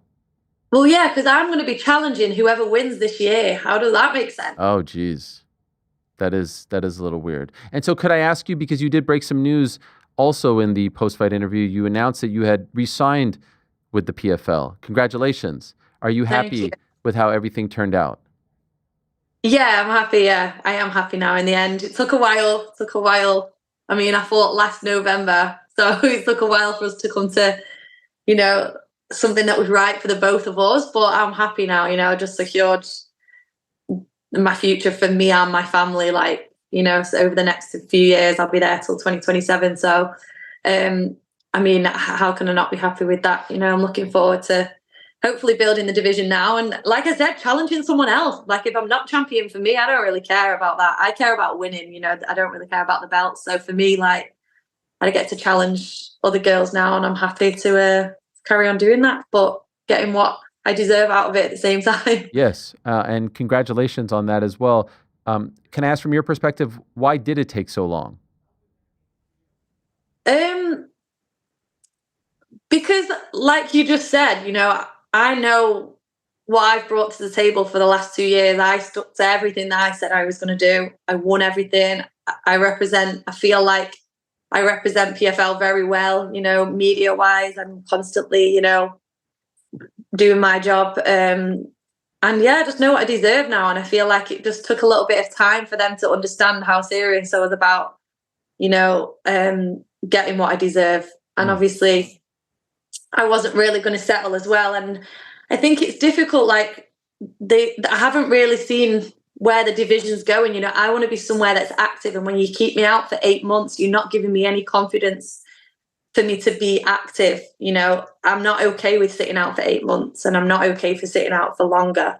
So I had to kind of sit down and get a plan with them and know that I'm going to be fighting and I'm not going to be out for another 8 months, which is now part of my contract. You know, I have dates in there now. I've got time limits where they need to keep me active, and I feel like we ended up coming to the right. They understood how serious I was about, you know, good opponents and making sure I'm fighting. So once we'd come to that agreement, I felt like we got a good deal in place. After your win in November, there was a real push like, hey, this is a top pound for pound fighter. She could be fighting the UFC's best. Like, you know it, you saw it, everyone talked about it. It was a real thing that was being discussed. Was that even an option? Could you have explored that if you didn't come to terms with them, or not yet?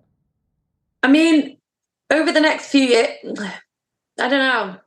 Legally, like there was positions where I could have possibly, made the move. But I don't feel like my time's done with PFL yet. You know, I really enjoyed the last 2 years, and you know, I was happy to be able to come to the, you know, a good agreement with them. And I feel like they bring a lot of different opportunities. You know, there's different avenues that I could go down still with you know. I mean, I'm not going to say too much, but, you know, they're not super, super strict on where I fight and what I do type thing. So I feel like there's a lot of different opportunities that could come together with them. And I feel like I'm in the right place for sure for me. You know, I'm 27 on Friday, so I've got so many years left. Like, and you are right, everyone does comment on all my stuff now. Like, I saw a few things on the internet after I announced it after the fight. They were like, you just broke everybody's hearts. And I was like, guys, as long as I'm fighting, like, don't worry about it. Yeah. Well, happy early birthday as well. I think it's just because the fans want to see you fight those best and fight actively, and they were getting maybe a little bit frustrated that you weren't fighting actively or weren't getting those, you know, big name opponents. Other fighters have expressed that. In the midst of this past year, there was like this real push where a lot of these guys, especially the Bellator guys, were voicing their displeasure and leaving. I know you did a couple. You mentioned it to a couple of people. Certainly not on this show or to me because we were persona non grata. But I did see some stuff. Did you feel the same way? Were you feeling that sort of frustration? That was a joke just a second ago when I said the persona non grata. By the way, you know sold it. But did you feel that sort of frustration as well? Yeah, for sure. I felt the frustration, but I feel like I wanted to stay professional, you know. Obviously, a lot of people went online and stuff, and everyone's in different. Obviously, people are sat out a lot longer than I have. So I kind of just wanted to make sure I had kind of a direction first before I started moaning publicly, you know. I felt like it was something me and PFL could have solved online, behind closed doors, and we have in the end. But I did do that one interview that was telling everyone, like, I don't know what's going on, and then literally like the next weekend I had a fight announced. So hey, it works sometimes. Kind of helped at the same time, but it works. Yeah, I prefer to keep everything like private, you know, and work through it that way until it's necessary. I'll only ask one more on this contract stuff. You did mention 27. So is it like a sports contract? Once 27 hits, then you can explore free agency, or is it X amount of fights before 27? A bit of both. A bit of both. I have an agreement in there where they have to give me a certain amount of fights in a certain amount of time. But I am contracted till 2027. Yeah. And is that January 1st, 27, or December 31st, 27? Depends, like when I have my fights, but probably end of 2027. I just need to know when we need to rev up the where is she going to sign talk. Like, we can probably table it now for a couple of years, right? Ariel, just behave yourself. No. This is all coming from a very positive place. You know this, right? Like, this is all coming from a place of wanting to see you fight the best. Yeah, no, I get it. But you never know what happens in the next like 2 years. You could see some kind of, I don't know, people might lose their mind at the top of these promotions and make us do a crossover or would you like that? I don't know. Okay, now you're opening up a whole other avenue that I wasn't really exploring. Is this what you're campaigning for? This is what I'm saying. You guys have got to be patient. Like, anything can happen in 2 years. Like, don't write me off. Like, well, I don't think we're writing you off. I think we just have been watching MMA for a long time and know that some promotions don't like to co-promote with others. Yeah, but I mean, who would have ever thought that it'd be the UFC at the White House? Sure. And the better response is, who would have ever thought the UFC would do a trade with another promotion when they traded Ben Askren for Demetrius Johnson? Do you remember that? Yeah. You were just a neophyte when that happened. I mean, anything's possible. Yes, yes. And so The is world's this, getting crazier and crazier. are you saying right here and now you want to fight the winner of Valentina Shevchenko, Zhang Weili? Is that what you're saying? I mean, if they want to do PFL, well, I'm not really PFL champ, but if they want to do PFL champ versus UFC champ, then I'm happy to do it. Okay. This is what that would be the biggest fight, right? That would be the one. I mean, that'd be like serious history making, right? Yes. Who wins that fight, by the way? Not you versus them. Valentina versus Zhang. Valentina versus Zhang. Oh God. I mean, what a fight that'll be. Wow. I don't know whether Weili is maybe a little bit too small. I'm not sure. I don't know. Okay, so maybe leaning. I'd go Valentina, I think. And then who wins? Dakota versus Valentina. You really make me say that. She's my favorite fighter, but come on. Favorite fighter, number one.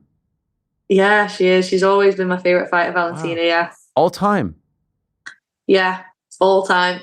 Have you ever told I her just this? think like she's just like an MMA athlete. Like, yeah. What can she not do? Like, she can grapple. If she needs to win by grappling, she can do it. If she needs to strike, she can do it. Like, I mean, so many people thought she was going to get a belt taken off her by the French girl, Manon Fiorot. Oh, you said it quite well. Yeah, people wrote her off with that, and look what she did. She always finds a way to win. I think she's very, very clever fighter. Her IQ's like top level for sure. Have you ever told her this? No, I've never met her, you know. Oh, wow, wow. People keep doing like photos of me and her against each other and like captioning it, Dakota wants Valentina, and I'm like, guys, like, I'm a number one fan. Yeah. You don't want that. I get it. But sometimes you have to, you know. But you know me, if you put me in a cage, I forget about all that kind of stuff. By the way, I don't know how close you are, but your situation somewhat similar to Kayla's back in the day. Did you talk to her while all this was going on to ask her for advice? I did, yeah. And Kayla has like kind of helped me through my PFL journey. Yeah, Okay. Especially when I had all that time out. Obviously, she was out a lot longer than me, so she understood kind of what was going on. And it's funny because she actually prepared me before, like straight after my fight, she was like, just prepare yourself, like just for the worst, which helped a lot because that's what I ended up having to do, like mentally kind of deal with all the time off. Oh, man. So she's definitely helped me a lot for sure, yeah. And I look up to her career as well. Like, she's done similar route. And that's why I said, like, look at Kayla. She went over to UFC so late, you know, and that might not even be something that I want to do in the future. So right now I have to go off what this moment is telling me. And right now I'm happy with PFL. So you're a long ways away from, shopping for different car insurances. I know. You can now buy all of them. I know. I mean, my little cousin, I paid for him to do a fast course and he's just passed his driving test today. Wow. Congratulations. How about that? Back in Manchester. Yeah. Incredible. You're helping everyone. I'm sure I'll be complaining about his insurance one day soon when I pay for that too. Could I ask, what was the experience like in South Africa? I mean, the crowd, wow, amazing, really amazing. I didn't expect to turn out like that or, such exciting fans. But yeah, amazing show. South Africa is a little bit crazy. It was not what I expected at all, but what a beautiful country as well. Like, my mum and my two brothers are still there. They're doing a safari at the moment. So, yeah, how lucky am I that I got to go over there? Because that's probably a place that I wouldn't have ever gone before unless I was fighting. Would you have stayed for the safari had you not hurt your hand? Yeah, do you know what, Ariel?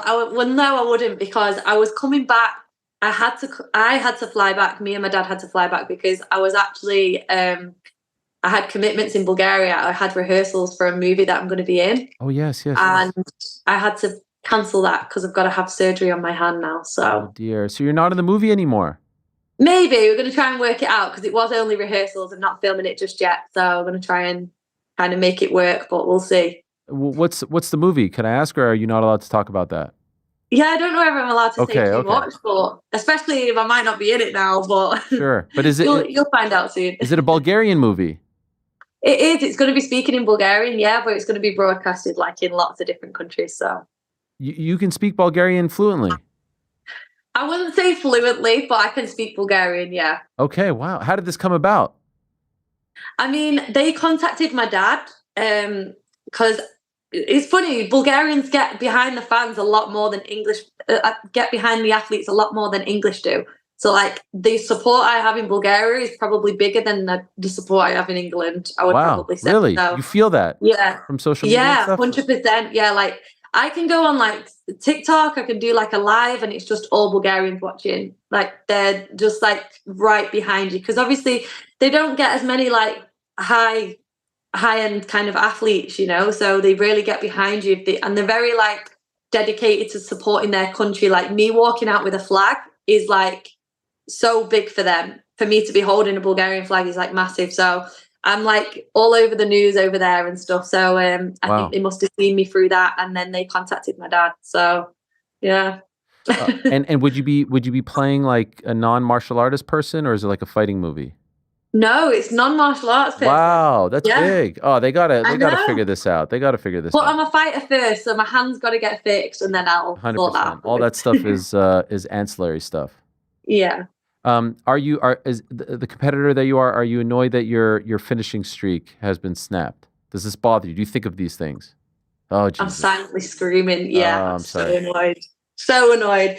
But at the same time, I needed 3 rounds. I need those, you know, longer fights for sure. And it just proves to me, like, I mean, I was fighting a lot on the back foot. I can fight for 3 rounds. Like, you can pressure me, you can not pressure me. Like, you know, I can deal with different situations. So it's really important, obviously, that I get them rounds, and it's just obviously not what I ever go for. When you talked about potential other opportunities, does that include like maybe doing like boxing or kickboxing or things like that? Oh, wow. Okay. I don't know. This is good stuff. The finals of the 125 tournament is Jenna Bishop against Liz Carmouche. Who do you like in that? You know Jenna. Liz, obviously a legend. Who do you like in that? I think Liz will probably take it, but I'm not writing Jenna off. You know, she seems to get the wins against these girls, so I think it'll be a boring fight. But Wait, wow, what a company gal you are! Way to sell it. Love it. You keep it real. It is what it is. Respect. I keep it real. Yes, no, respect. Well, I think it's a good final. It's a good final. Yeah, fight. sure. Yeah, great final. Are you excited to watch? I can't wait. I mean, Liz is a legend. I would like to, if I'm being 100% honest, I would like to see, I think Liz versus you would be a fun matchup. Yeah, for sure. That would be a good fight for me, yeah. But please, for the love of God, like that would have to be for a belt, right? I mean, she's a former Bellator champion. I think she was the last Bellator champion at 125. Yeah, she was. She defended it a lot as well. Yes, so that would have to be for a title, no? I mean, I would probably be challenging her. So, yeah. Oh, God, that would be weird. Do you have any sort of clarity as to if your next fight will be for a physical belt? No, I don't. I'm honestly, Ariel, I don't really mind either if it's not. I don't even want the belt. It's really funny, like walking out for this fight, I felt less nervous than I've ever felt before. And I was like trying to explain it to my mum. I don't know whether it's because like I've done it all now. I've fought for the belt, the world title, fought for the $1 million, which is a lot of money. I've fought for a tournament where I need to keep winning every round. Like I felt like I've been through like the worst emotions now. I feel like I'm just excited to fight. Like since when did I ever throw spinning back kicks in fight? Yeah. Like I must have been like comfortable, you know? So if I don't have to fight for the belt again, like I'm not bothered. I'm just going for the wins. I want an unbeaten record, and that's it. But from a business standpoint, there are perks that come with being champion. That's all. I get perks anyway, Ariel. All right. I am face of PFL. Okay, yes. All right. Is that official? Are they branding you with that title? Well, the girls did. Like Samiko, she said like, "Oh, Dakota's the face of PFL. So if I beat her, does that mean I'm the face of PFL?" Well, no, because I still am. So I'm rolling with it now. Like, sure. And it doesn't quite work that way. There are other people that get bumped up if that happens. Costello Vanstinas, for example, right? What a performance. Yeah. But I know that's a teammate of yours. Yeah, I mean, good fight, but I mean, he was losing until the last 10 seconds, so I'd like to see him run it back. It was a really good fight. Yeah. I don't know whether he will. Like, the way some of the people that worked at PFL were celebrating after that win was strange. What happened? Who was celebrating? I just saw some of like the main people in PFL celebrate. I mean, I probably shouldn't say this, but I just didn't think it was.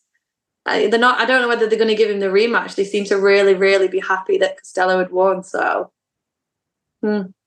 Actually, when he was on the show on Monday, he insinuated that he wouldn't be fighting him again, which I think is crazy. Yeah, so do I. Why? He was champion for, I think, 3 years or something. Yeah, and he was winning on the scorecards until the last 10 seconds. Yeah. And No, they have to run it back. But this is when you get bogged down in this tournament, then this guy, like, I personally think, and they get mad at me when I say this, make the biggest fights. The way for PFL to be truly successful is just make the biggest fights possible. To hell with all this other tournament stuff. What's the biggest fight at 155? Paul Hughes versus Usman 2. Make that fight. Don't wait. Don't say the winner.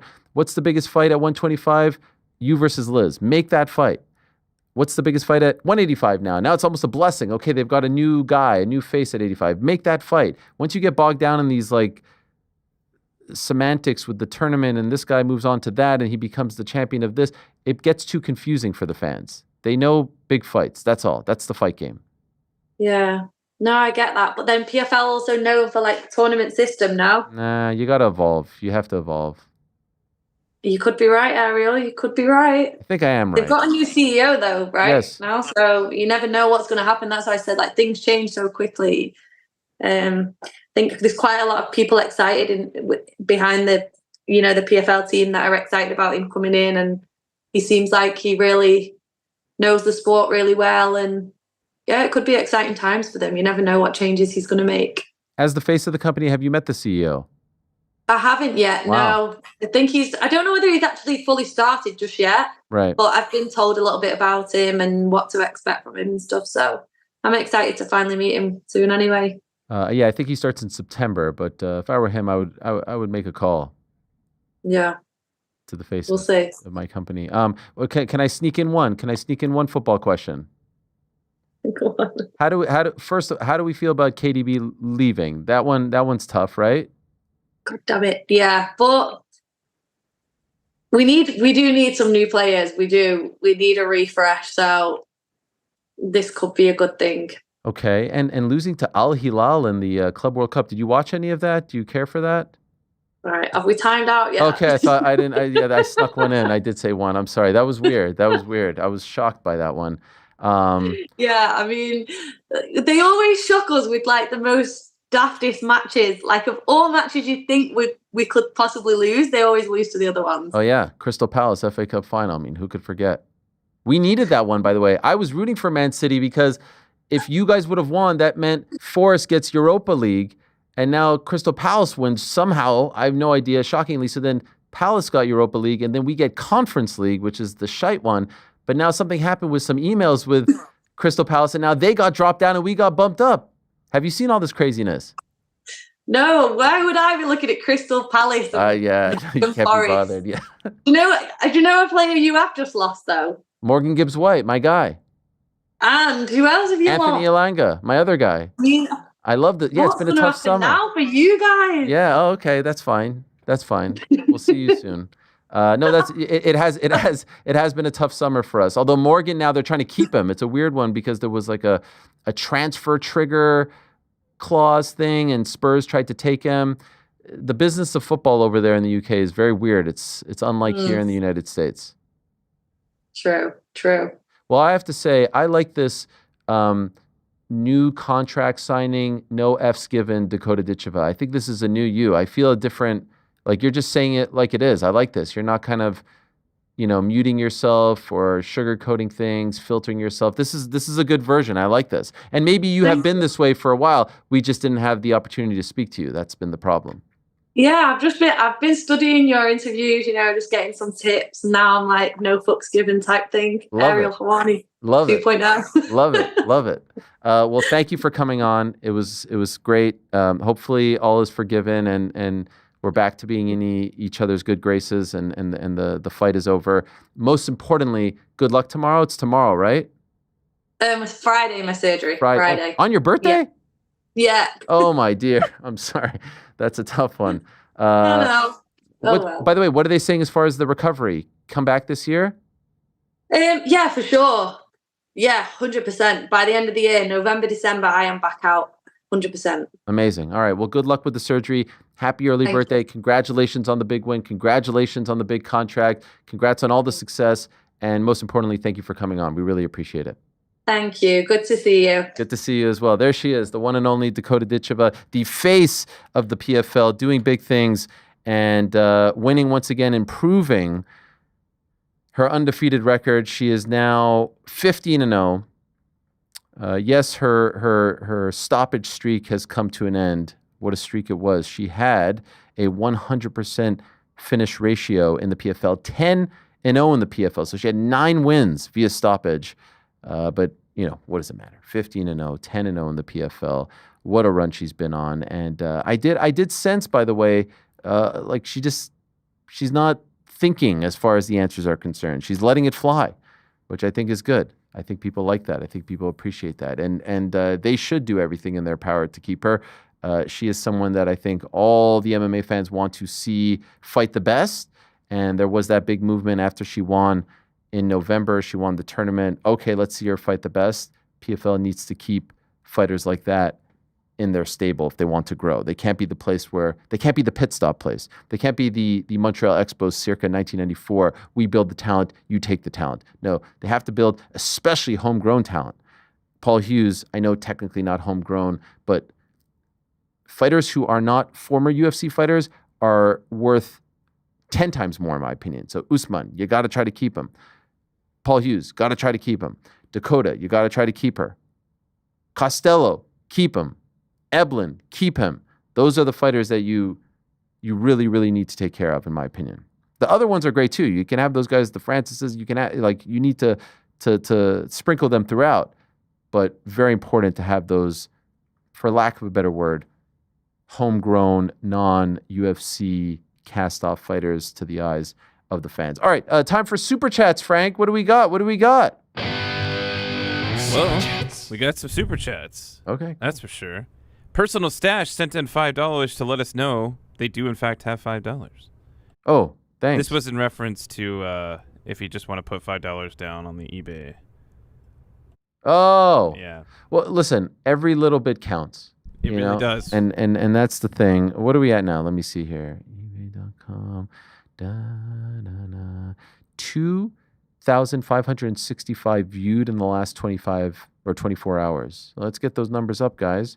If you want to contribute $1, contribute $1. You know what's funny is that I keep looking at this, so now eBay is sending me suggestions for other I see this. for my poker table. Deluxe 48-inch by 96-inch. The algorithm has gotten confused. Yes. They're like, Frank, do you want this thing or not? What do you want? Look at all these poker felt tables. Okay, no, we'll only focus on one. It's for a good cause. Please put your $5 in an envelope with 3,050 other dollars. Izzy, Aspinall, Volk, DJ, Marab, Hooker, Rosas, Cortez, Gary, Rico, Joanne Wood, John Wood. Conspicuous by his absence on this list, Helwani? I mean, anyway, all proceeds. I think if you read at the top, it says signed by. Yeah. Wow. I Ariel. actually got first billing, top billing. Including. What about Andy Aspinall? Did he not sign it? No. Did he sign it? I honestly can't remember. He did. I think I told him. That That might be the one that puts us over the edge. All proceeds. Andy just got another bid. From this auction will go directly to the Askren family as Ben Askren continues on his road to recovery after a double lung transplant. We wish him the best. What else, Frank? What else? New 59. With Dustin retiring, is this the perfect time for him and Nate to box?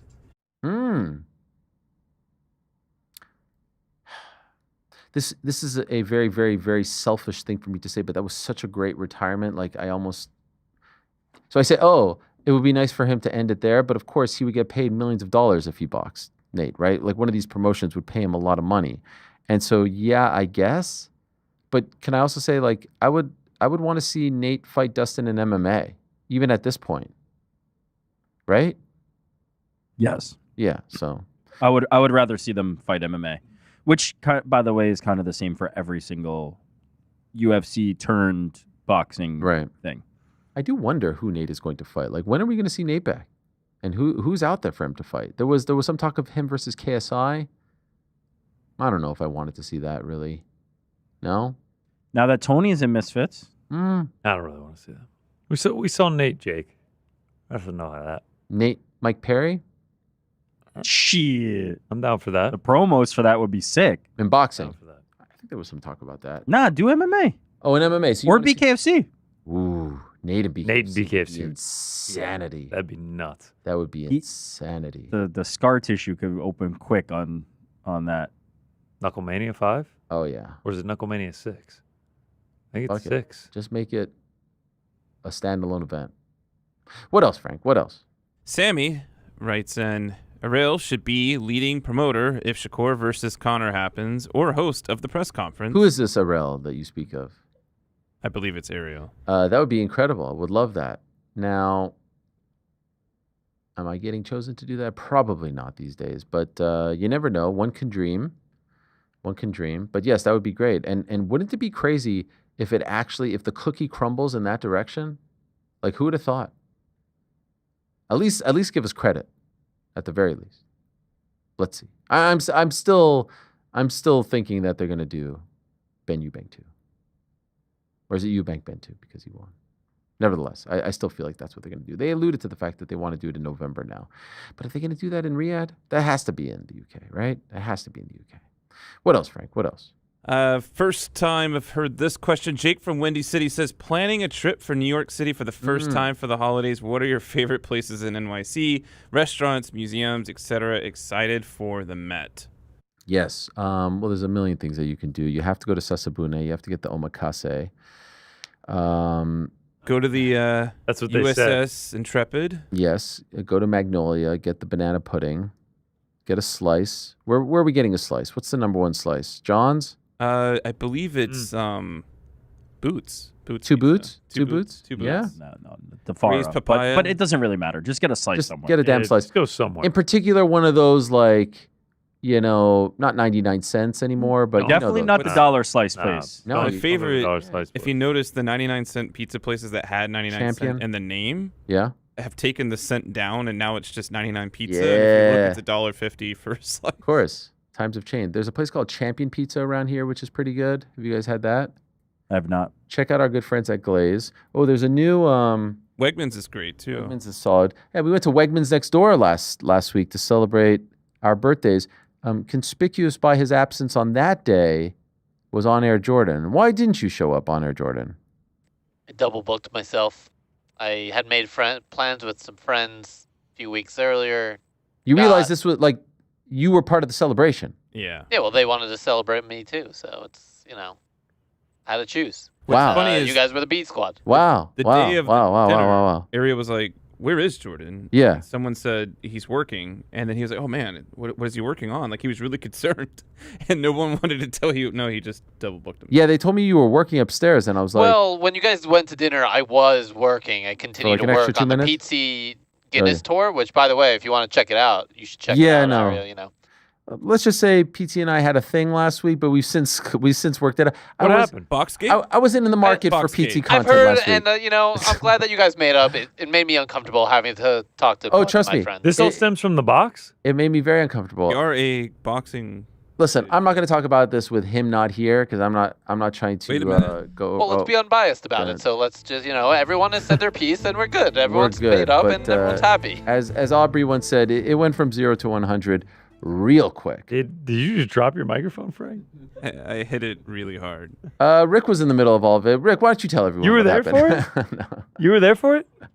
I have no comment. Yeah. I'm glad both sides came together. Sometimes when you love each other, you fight each other. It's like brothers, Yeah. I'm just glad at the number one unbiased news source Thank you. in the world that we are together and harmonious as a team. Amen. That's all that matters. Why are you trying to drive a wedge between us? We know what you're trying to do, GC. Why are you trying to do this? Drive a wedge. You giving shit to Jordan on why he wasn't there. We're not trying to air our dirty laundry out here for the world. I didn't even know there was dirty laundry. Look, let's just take the box and throw it away. All right? I exist in my own little orb. There isn't dirty drama-free. laundry because we put it in the washing machine, cleaned it, and everyone feels good. Yeah. That's well said. What else, Frank? What else? La Mancha MMA. I disagree with take that MMA media is worse today at press conferences. Aside from Ariel's cues, the cues are about the same. Just go back and look. Be real. Yeah, I mean, La Mancha was in his father's nutsack when we were doing it, so. No. How many times does father's nutsacks get brought up on this show? It's the best way to say that someone was, yay high when we were out there pounding the pavement. When we were out there trying to convince, fair play. Blonde Brendan said it best. Fair play. When we were out there talking to editors saying, you need to cover this sport. Who the fuck is... Legit. I was. I was know, out there but telling Brendan saying that. I mean, who the fuck is we in this scenario? Listen, real recognizes real. But he is spitting. We were out there on the front lines telling people, you need to recognize this sport. You need to cover this sport. ESPN, AOL, Yahoo. He's right about all these things, like the big dogs.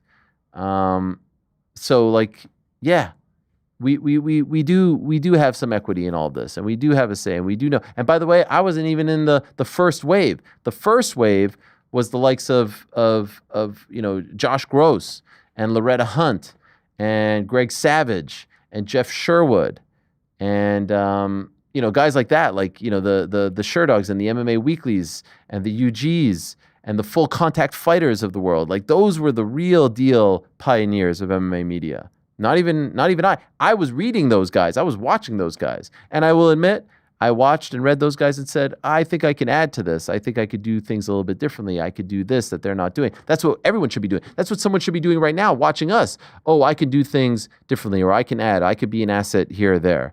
So I'm proud to be an MMA media member. And that's why I wanted to, that's why I wanted to start something like the MMAJA. Unfortunately, the reason why the MMAJA never really got off the ground is because we had too many people in there who weren't doing this full time. So to them, this was like a fun thing to be a part of. There were a lot of jealous mofos in there, and there were a lot of other people who just wanted to start shit. And there were only just like a select few of us who actually, like, our livelihoods were attached to this.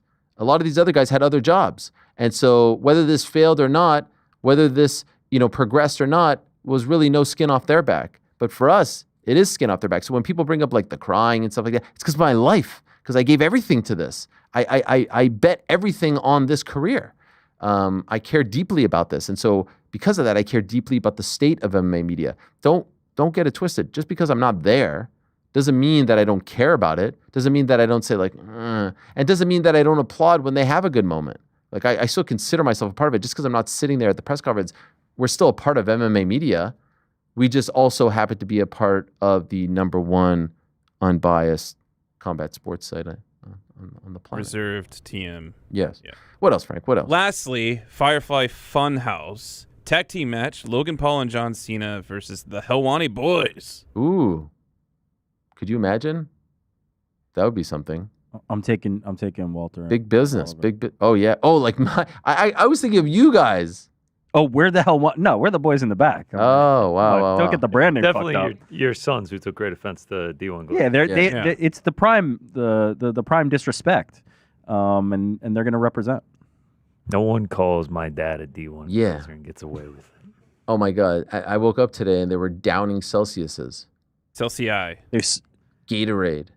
And we appreciate them for it. Oh, because it was like Team Fuck Prime. Oh yeah. Wow. Yeah. Well, I love the commitment. I'm trying to see. Did I miss anything? You said that was the last one, right? Well, there is one that's a bit of news, right? Yeah, we do have some breaking news. Our good friend. Just the busiest. That's the thing. I was wondering which one were you going to hit first? I don't even know. There were two. There were two. Which one? Just the busiest. Oh, we're doing it at the same time. There we go. I love it. Let's hear it again. Just the busiest. Yeah. Wow, she gets her own drop. Yes, it has been reported. I think first reported by Nolan King, MMA Junkie. Am I right about that? That's where I saw it first. So by the way, I believe so. A tremendous young MMA journalist. Is he young anymore? I don't even know if that's fair to say, but someone who is doing amazing work. You could have just left it. You didn't have to clarify the. Well, I don't know. Is he old now? Like you could have just been like young and let that shit ride. The #1 unbiased. Jazz Davicius. Going up against Manon Fiorot. This is October 18th in Van City. Main event? I don't know that. This is a big time fight for JJ. Climbing up the ranks. Yeah, I know, but I mean, Manon just fought for the belt, so it's a comeback fight for her. But for JJ, but if you lose this one, sure. JJ wins this fight. Man, she can get a title shot now. There's Natalia Silva. Nah, So availability. Went over. Yeah, you're right. You're right. She'll be right there if she can She's win there. this one. 100%. She's there. This is the last stop, and at worst, one more after this if you win. At worst. I also love It's been a this, like, progressive climb for her. almost exclusively fights in Canada. Hell yeah. I love it. Smart. Rarely goes below the border. That's the way it should be. Also, some breaking news regarding BKFC. Oh, shit. It appears as though BKFC is headed to the Garden State. They're doing a show October 4th at the Prudential Center. Isn't that the night at 320? I know, I'm bummed. Yeah. I actually thought for a second maybe this will be my BKFC debut. I actually, this news just got broken to me right here on the air. I would have gone 1,000%. I would have loved to go, and I think that they're trying to do a big show. I think that might be the Perry fight. You're shitting me. Move it to the 11th. Yeah. Let's call up Feldman. Yo, Feldman. What do you Listen, think? I know you already got the venue booked. Can you just move it 1 week? Would you, if they gave you like cage side seats, VIP, all access, would you ditch UFC? What is that? 320 for this? I don't know, man. Got watch. I would actually probably rather prefer like a suite that has a TV playing. No, could we do like I see all these guys? I see the Nelk boys riding around with Ilya. I see everyone just like riding around continuously streaming. Like, could we just go and just stream from there? How do they do this? Oh, like Twitch guys? How do that they just go continuously? Like, no matter where they are in the world, they're just like crystal clear streaming. How does this happen? How do the kids? It can be achieved. Can we just ride around? Like, I see Rampage just like in the club 24 hours. Like, he's just like streaming. How does this happen? Is that what you want to do? Do we actually want this, though, is the question. Ariel in the club? I don't think know. we'd want Could be fun. I mean, that's what the kids are doing. 24-hour stream. Let's go. Rampage as a kid? No, I mean, that's what the kids are watching. Okay. And Rampage is having success. I see Cody Brundage's loss to Mansour Abdul Malik. This, according to the aforementioned Nolan King, has been overturned to a majority draw, according to the Georgia Commission. The bout was initially a technical decision for Abdul Malik. Did you see that one, GC, or was that before you guys showed up for the main card? No, I was there. Oh, you were there for that one? Yeah. I thought you came late. I can't tell, like, the digs here. I take no offense to this. There's no dig. If I could, I'd show up for the co-main in the main, honestly. Actually, here's how much of a casual I am. I don't think I'm ever going to go to another fight night again, period. Wow. Pay-per-views only for me. Wow. Pay-per-view Berks? But if that's the problem is you do watch parties. Exactly. I'll never get to go to one. So, if that BKFC was on another day, we'd be there. I'll tell you that. Oh, hell yeah. Oh, I'd go to that BKFC. I would go to that BKFC over any normal fight night. Yeah. Same. No doubt about it. They know how to do it. Damn. Just can't wait for another fight night. Some random place like Des Moines, and then Connor gets all hyped up, like, I gotta go. No, we got shamed into that one. Jordan brought up Des Moines to me yesterday, and it like actually gave me like a little bit of like. I actually think we should do a bit where if there's any fight promotion goes to Des Moines, Connor has to go now. Fuck no. Nah, you couldn't drag me back there. Really? Was that bad? Texarkana, It wasn't. It was just that uneventful. It was kind of just. It was just so meh. Okay, what if the Boom Boom Hook Jam back in Des Moines? Okay, now this is an entirely different story. You said a combat sports event. You didn't, I've changed. You didn't mention the greatest spectacle on the entire planet coming back. Tony Hawk at 51 running it back. I'm seeing a lot of people in the chat. Thumbs up to the chat. W's in the chat saying, GC, stay away from the cards. Every time you show up, they end up being shit. Yeah, that's true. That's true. Maybe that's why I hate fight nights so much, is because every time I go, they're just dogs. Between you and TST, just stay away. And then me and TST have gone to cards together. Oh, yeah. And they're always terrible. Oh, and then it's like double the negativity. It's nightmares. Double the shite. Last thing, I see a ton of promotion for my good friend Adam Sandler's new film, Happy Gilmore 2. We watching it? Yeah, sure. Sure. Did you watch the stand-up special? Forget about the stand-up. July 27th, right? On my favorite platform, Netflix. Yeah, it's free, so yeah, I'll be watching. I'm looking forward to it. MJF's in it. I mean, we Becky did a Lynch whole is night in of promos for I it. hear he so. makes a lot of references to the stand-up that you might not pick up on. Wait a second. What promos did we do for it? Me and GC? Oh. The number one Netflix promo They were guys. going from Shooter McGavin straight Shooter to us. Nah, I mean, I see MJF doing a bunch of interviews. I see Becky, like, we're the bridge, no?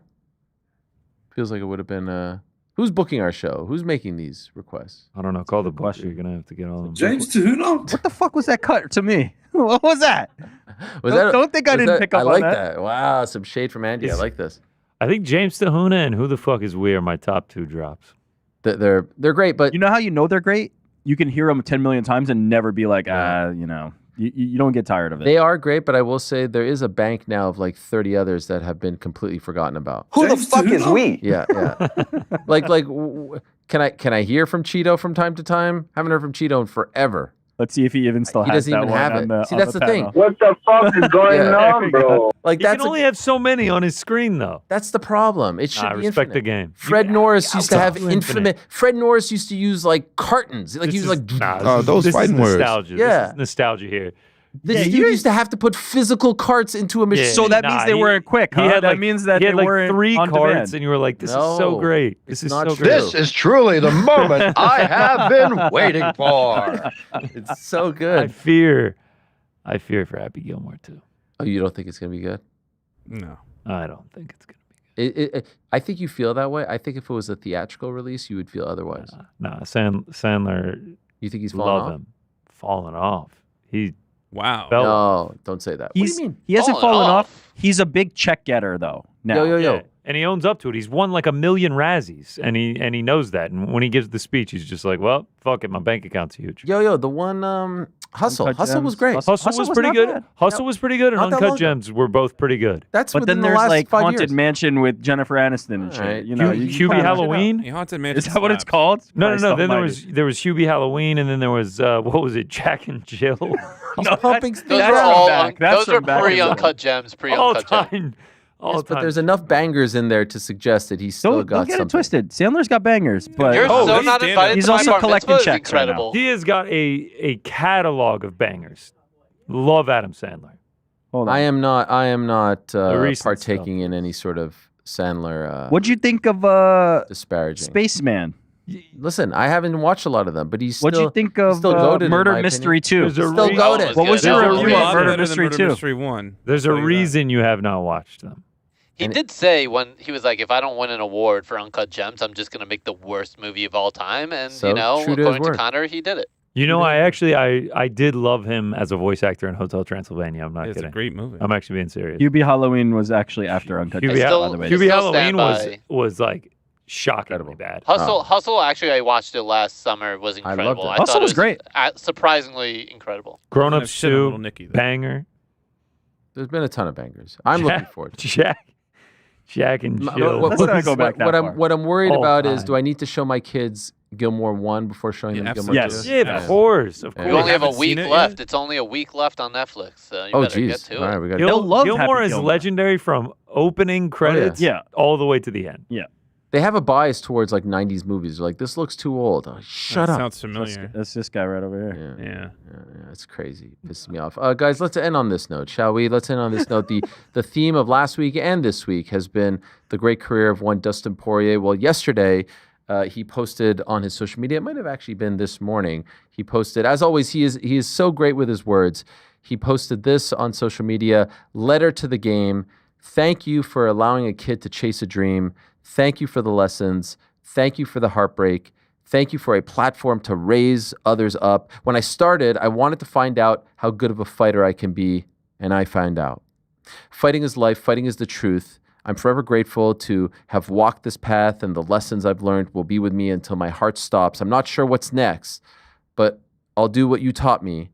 Continue to walk confidently into the unknown. Sincerely, El Diamante.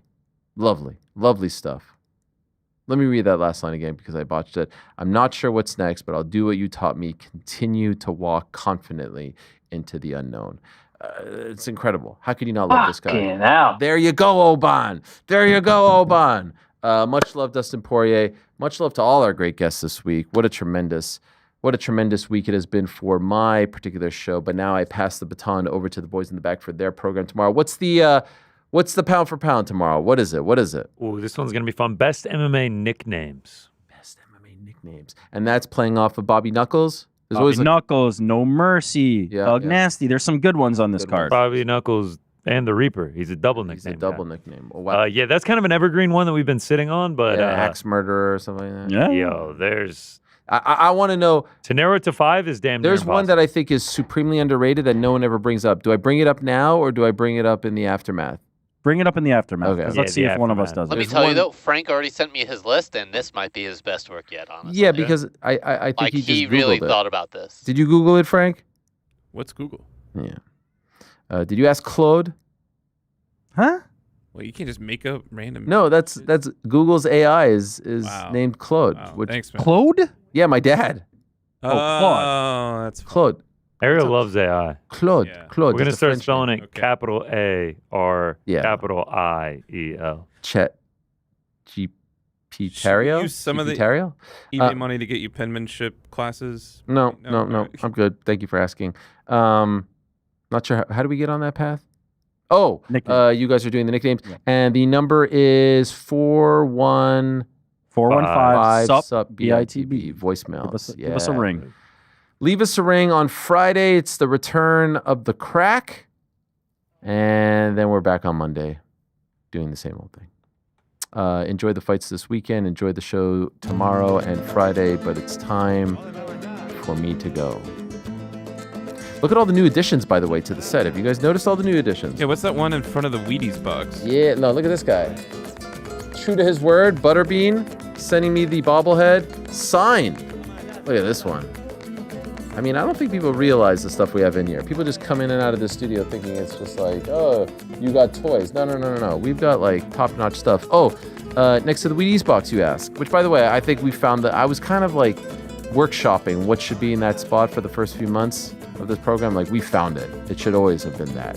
The classic, original Anthony Pettis Wheaties box from UFC 181 Fight Week that they handed out. It was incredible. This is something else. This is a Diamond Dallas Page, one of, I think, 1,000 or 5,000. I mean, look at this. Bang! Down. On the Nitro set, signed by the master of the diamond cutter himself, DDP. I mean, look at this. Cowboy boots and all. Jeans, belt buckle. This is one of my favorites. And it's so big, it fits perfectly right over here, Frank. You know yourself. This is a new one too, the Izzy, which I'm debating about whether I should take it out, but it's such a cool little box. Thank you to McFarlane Toys for this one. I mean, we just have so much. And there's so much that you haven't seen as well, but we'll have to save that for another day. It has been a great show. What about Darren Till and Luke Rockhold? They were phenomenal. Thank you very much to them. Thank you to the great Tony Ferguson. Appreciate his time very much. Parrumpa was phenomenal as well. Dakota Ditcheva was great. What a day it has been. Thanks to you. Thanks to them. Back on. Still there. Peace. I'm out of here.